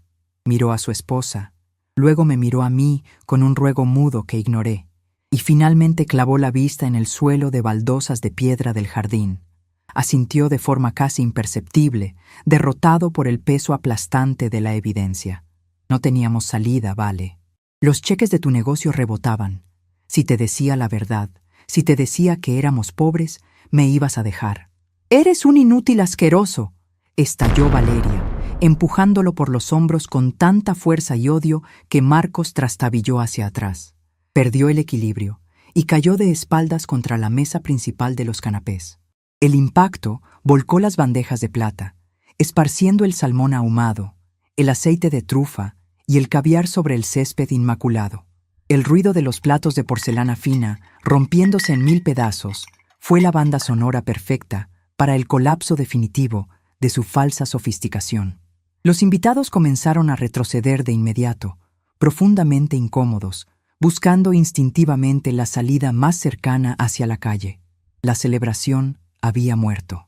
Don Roberto dejó el recibo hipotecario sobre una mesa auxiliar, sacudió la cabeza con un desdén absoluto hacia Marcos y caminó hacia el interior de la casa sin molestarse en despedirse.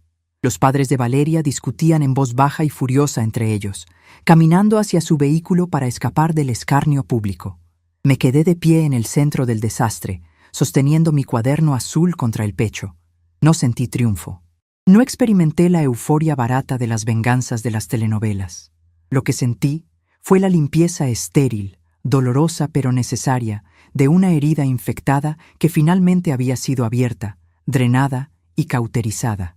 Valeria estaba arrodillada en el césped, arruinando su vestido de lino, intentando recoger inútilmente las piezas de cristal roto y el caviar esparcido, llorando a mares con el maquillaje completamente corrido. Murmuraba maldiciones inconexas contra Marcos, contra su propia suerte, contra el mundo que la había expuesto. La mujer que exigía un nivel superior ahora gateaba miserablemente sobre los restos de su comida gourmet. Me acerqué a ella con pasos lentos.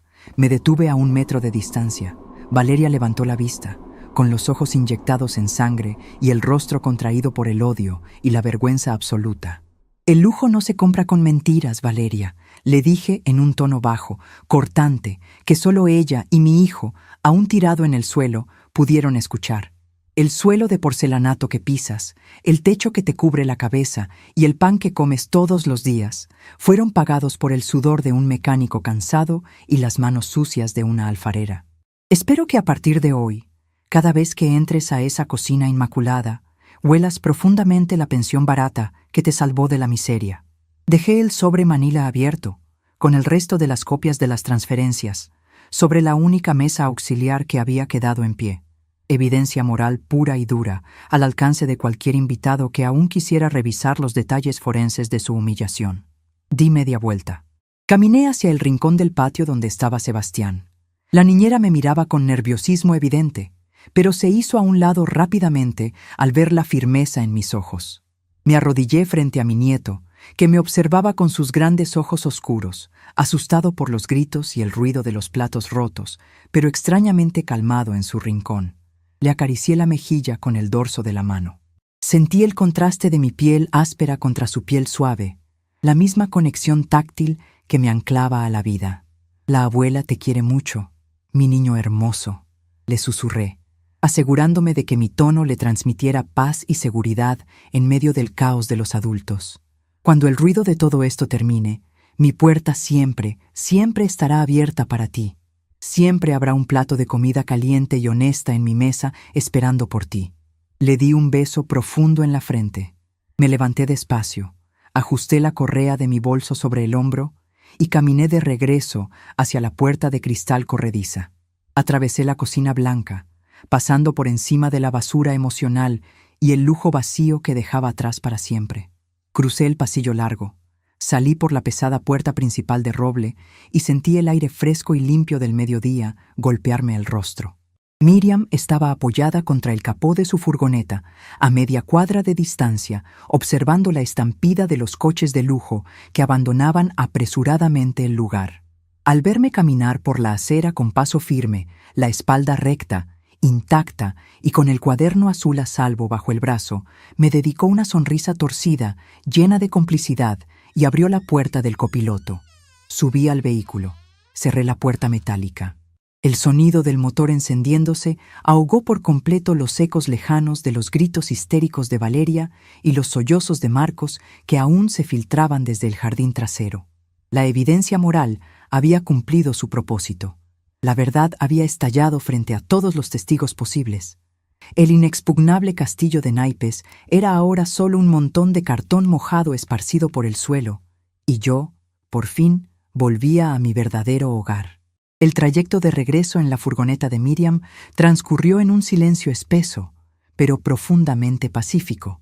A través del parabrisas, observé cómo el paisaje cambiaba a medida que nos alejábamos del fraccionamiento exclusivo.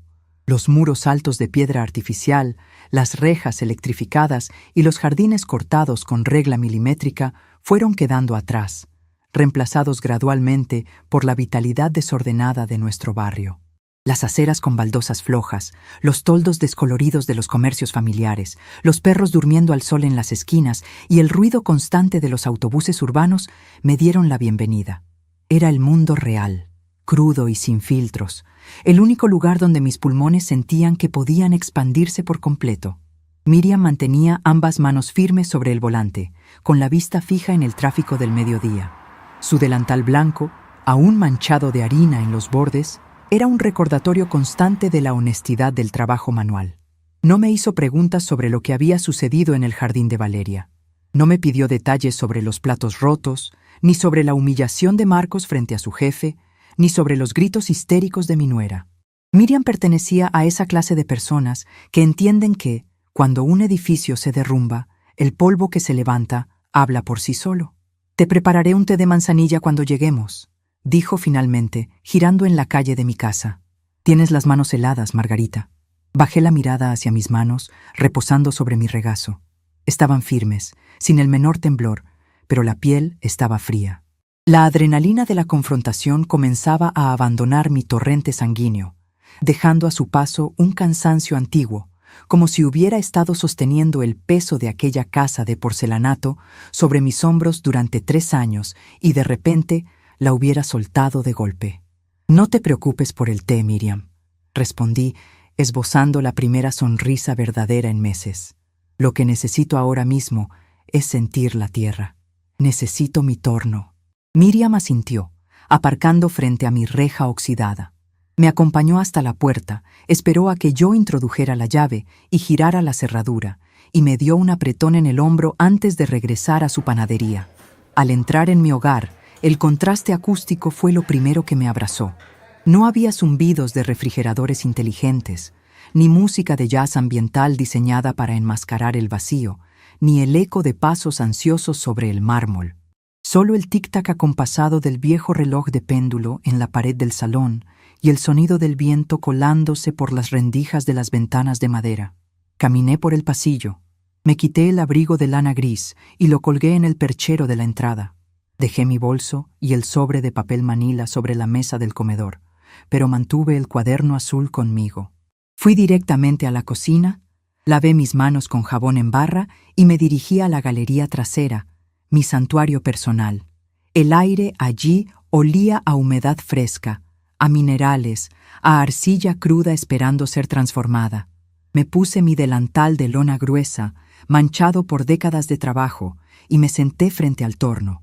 Tomé un bloque de barro gris, lo golpeé con fuerza contra la superficie de madera de la mesa de amasado para expulsar cualquier burbuja de aire traicionera, y lo coloqué en el centro del plato de metal. Encendí el motor. El zumbido grave del torno llenó el espacio. Sumergí mis manos en el cubo de agua helada y abracé la arcilla giratoria. La presión que apliqué esta vez fue diferente a la de los días anteriores. Ya no había furia en mis dedos, ni la necesidad imperiosa de destruir para volver a empezar. Había una firmeza serena, una autoridad absoluta sobre la materia. Mientras el bloque informe comenzaba a elevarse entre mis palmas, formando las paredes delgadas y simétricas de un cuenco, mi mente procesó la finalidad de mis acciones. Había cerrado un ciclo, había devuelto la vergüenza a sus verdaderos dueños. Y ahora, en la quietud de mi casa, estaba reconstruyendo mi propio centro de gravedad. Los días que siguieron a la explosión en el jardín de Valeria transcurrieron con una normalidad casi sagrada. El teléfono fijo de mi pared permaneció en un silencio sepulcral. No hubo llamadas de súplica de Marcos, ni amenazas telefónicas de Valeria. El corte había sido tan profundo y público que no dejaron espacio para las excusas habituales. Yo retomé mi rutina con una devoción renovada. Me levantaba al alba, barría las hojas de mi propio patio, preparaba café fuerte en la cafetera de aluminio y pasaba horas en el taller, produciendo piezas de cerámica con una fluidez que había creído perdida. Fue el jueves por la mañana, casi una semana después del almuerzo de aniversario, cuando las ondas expansivas del colapso llegaron a mi puerta a través de Miriam. Apareció a las 10, empujando la puerta de la cocina con la cadera porque traía ambas manos ocupadas con una bandeja de facturas recién horneadas y un termo de café. Llevaba esa expresión inconfundible de quien posee información vital y no puede esperar un segundo más para compartirla. Nos sentamos a la mesa de madera, y mientras yo servía el café humeante en 2 tazas de loza, ella comenzó a desgranar los eventos. El barrio entero está hablando de esto, Margarita, comenzó Miriam, tomando una factura de crema. Julián, mi sobrino, me contó los detalles anoche. Resulta que el lunes a primera hora, don Roberto citó a Marcos en su oficina principal. No lo dejó ni sentarse. Le dijo que un hombre que falsifica su patrimonio personal y miente sobre su solvencia para aparentar estatus frente a sus superiores, no tiene la integridad necesaria para manejar las cuentas de los clientes de la firma de arquitectura. Tomé un sorbo de café, sintiendo el calor amargo bajar por mi garganta. No sentí alegría, pero tampoco lástima. Era la consecuencia lógica y matemática de sus propias decisiones. Lo despidió, afirmé, sin que fuera una pregunta. Fulminado, confirmó Miriam, asintiendo vigorosamente. Le dio media hora para vaciar su escritorio y entregar las llaves del coche de la empresa. Lo sacaron por la puerta trasera para que no hiciera una escena. Pero eso no es lo peor. La esposa de don Roberto se encargó de hacer unas cuantas llamadas telefónicas el mismo sábado por la tarde. ¿Te imaginas cómo funciona ese círculo de víboras? Para el domingo a la noche, Valeria había sido eliminada de todos los grupos de la junta directiva del club de campo. Sus supuestas amigas íntimas bloquearon su número. Nadie quiere estar asociado con la quiebra, Margarita. Es como una enfermedad contagiosa para esa gente. Imaginé la escena con claridad fotográfica. Valeria, encerrada en su cocina de cuarzo inmaculado, mirando la pantalla de su teléfono celular mientras las notificaciones de rechazo caían una tras otra, dándose cuenta de que el estatus por el que había sacrificado la dignidad de su familia era tan frágil como el cristal que había roto en su propio jardín. El castillo de naipes cayó, murmuré, pasando la yema del dedo por el borde de mi taza. Y se incendió contra el suelo, añadió Miriam. Julián me dijo que los proveedores del negocio de decoración de Valeria se presentaron en el local el martes con órdenes de embargo. Se llevaron los muebles importados, las lámparas de diseño, hasta los espejos de las paredes para cobrarse las deudas de los cheques sin fondos. El local tiene un candado gigante en la puerta. Agradecí a Miriam la visita y las facturas, y cuando se marchó, me quedé sola en la cocina. Miré mi cuaderno azul, que ahora descansaba en su lugar legítimo sobre la encimera. Las palabras de Rubén resonaron en mi memoria. Deja que se hundan solos, o te arrastrarán al fondo con ellos. Había cumplido mi promesa tarde, pero la había cumplido. Esa misma tarde, decidí ir al mercado. El aire ya tenía el filo frío del final del otoño, obligándome a abotonar mi abrigo hasta el cuello. Caminé las 10 cuadras hasta la zona comercial, disfrutando del sonido crujiente de las hojas secas bajo mis zapatos. Al entrar en la carnicería, el local estaba lleno de clientes conversando en voz alta, pero Vicente, el carnicero, me vio desde el fondo y levantó una mano enorme en señal de saludo. Esperé mi turno pacientemente, observando la dinámica del barrio, la gente trabajadora contando sus billetes, calculando los gramos exactos de carne picada que podían llevar para estirar el guiso hasta el fin de semana. Cuando llegó mi turno, Vicente se inclinó sobre el mostrador de acero inoxidable, limpiándose las manos ensangrentadas en el delantal. Doña Margarita, la veo con mejor semblante. Ha recuperado el color en las mejillas, comentó con una sonrisa genuina. La tranquilidad es el mejor remedio para la salud, Vicente. Deme un pollo entero, por favor. Quiero prepararlo al horno con papas y romero. Mientras Vicente envolvía el pollo en papel encerado, bajó la voz, adoptando el mismo tono confidencial de semanas atrás. Mi cuñada, la que trabaja en la clínica del pediatra, me dio una noticia ayer. Parece que el banco finalmente ejecutó la garantía de la casa de su hijo. Un primo mío que hace fletes pasó por ese fraccionamiento ayer por la mañana a entregar un pedido y vio el cartel rojo de la inmobiliaria del banco clavado en el césped perfecto de la entrada. Subasta pública por ejecución hipotecaria. Tienen 30 días para desalojar la propiedad. Recibí el paquete de carne pesada en mis manos. La casa inmensa, los ventanales de doble vidrio, el suelo de porcelanato blanco, todo reducido a un cartel rojo clavado en la tierra. Las deudas siempre encuentran el camino de regreso a casa, Vicente. Dije simplemente, pagando con el dinero exacto que había sacado de mi monedero.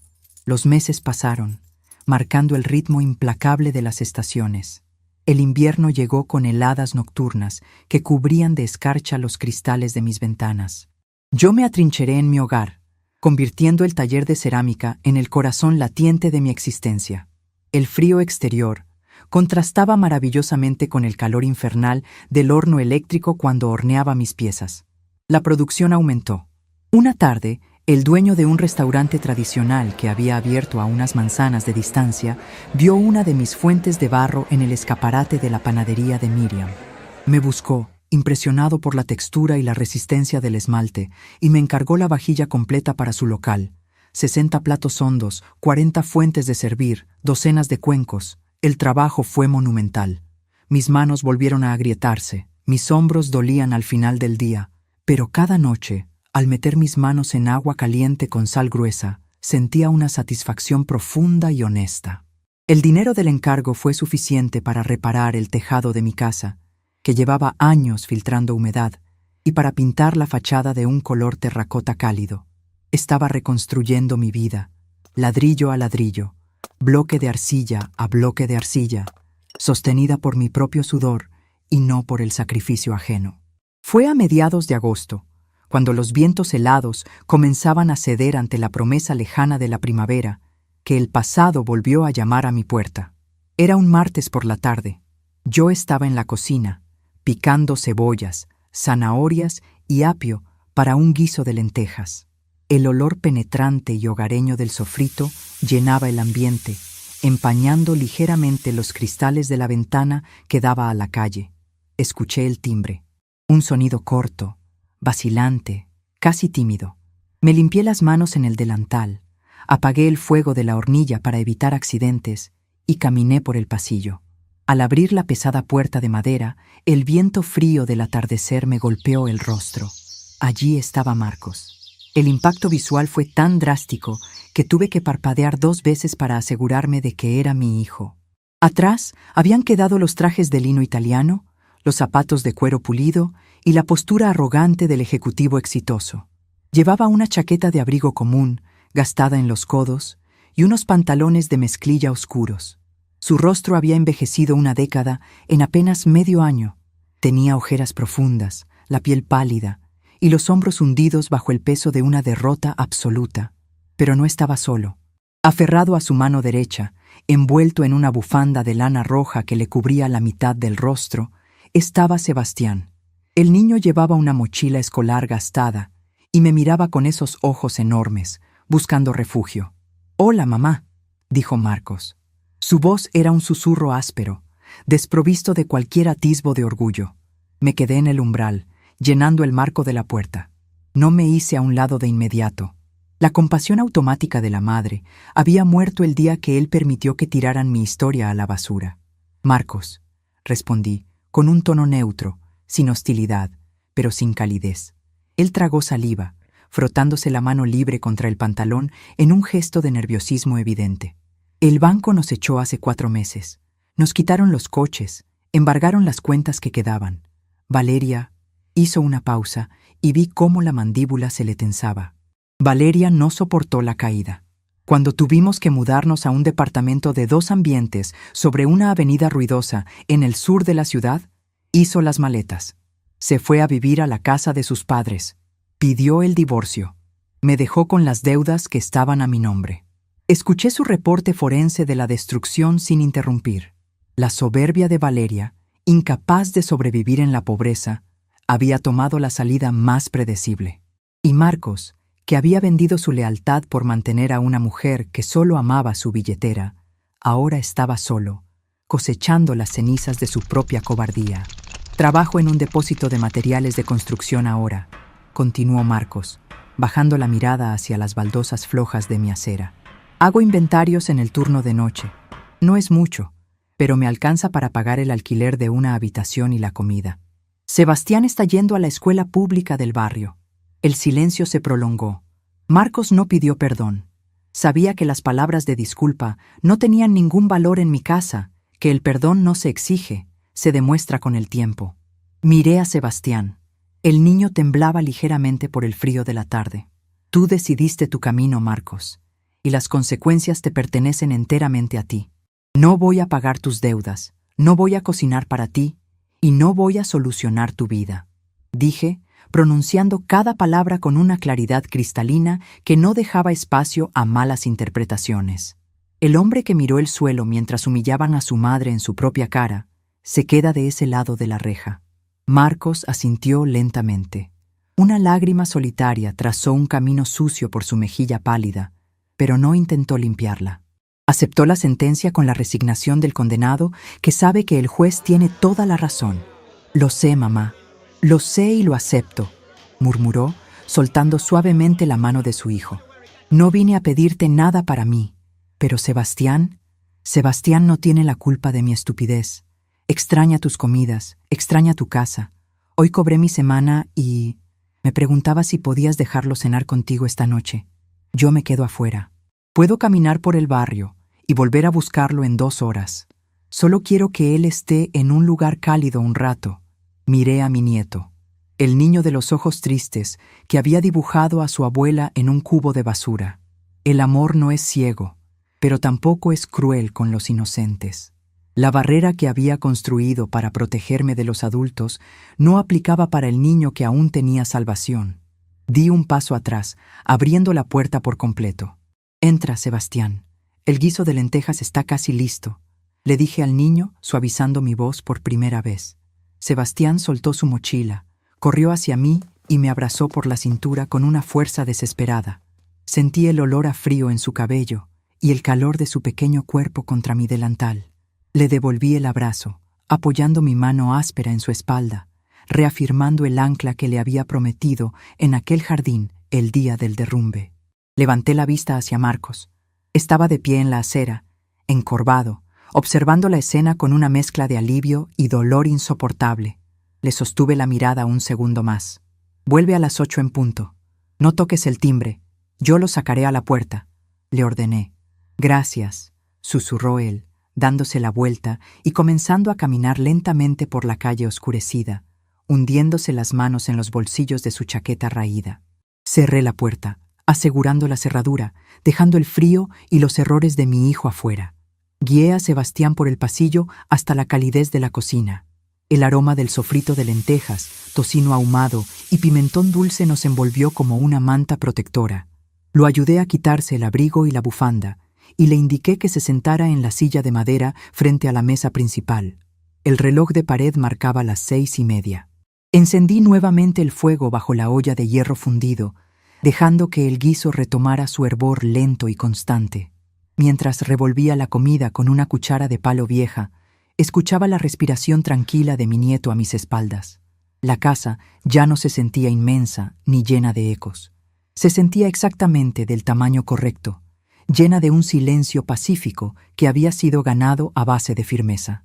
Serví una porción generosa en uno de los cuencos de cerámica azul cobalto que yo misma había torneado y esmaltado semanas atrás. Lo coloqué sobre la mesa, frente a Sebastián, junto con un trozo grueso de pan de campo que Miriam me había traído por la mañana. El vapor caliente subió hacia el rostro del niño, y por primera vez en toda la tarde vi asomar una sonrisa genuina en sus labios. Tomó la cuchara y comenzó a comer con un hambre voraz y silenciosa. Yo me senté en la silla de enfrente. No tenía hambre, pero mi espíritu estaba lleno. Apoyé mis codos sobre la madera desgastada de la mesa. Justo a mi derecha descansaba mi viejo cuaderno azul. Sus tapas de cartón seguían deshilachadas y las manchas oscuras del tiempo permanecían intactas en su superficie. Lo acerqué hacia mí, abriéndolo en la primera página en blanco que encontré después de las cuentas minuciosas de Rubén. Tomé un bolígrafo de tinta negra que guardaba en el bolsillo de mi delantal. Sebastián me observaba de reojo mientras masticaba el pan remojado en el caldo espeso. Con movimientos lentos y precisos, mi caligrafía redonda y firme comenzó a trazar las letras sobre el papel rugoso. Anoté la fecha exacta de hoy en el margen superior derecho.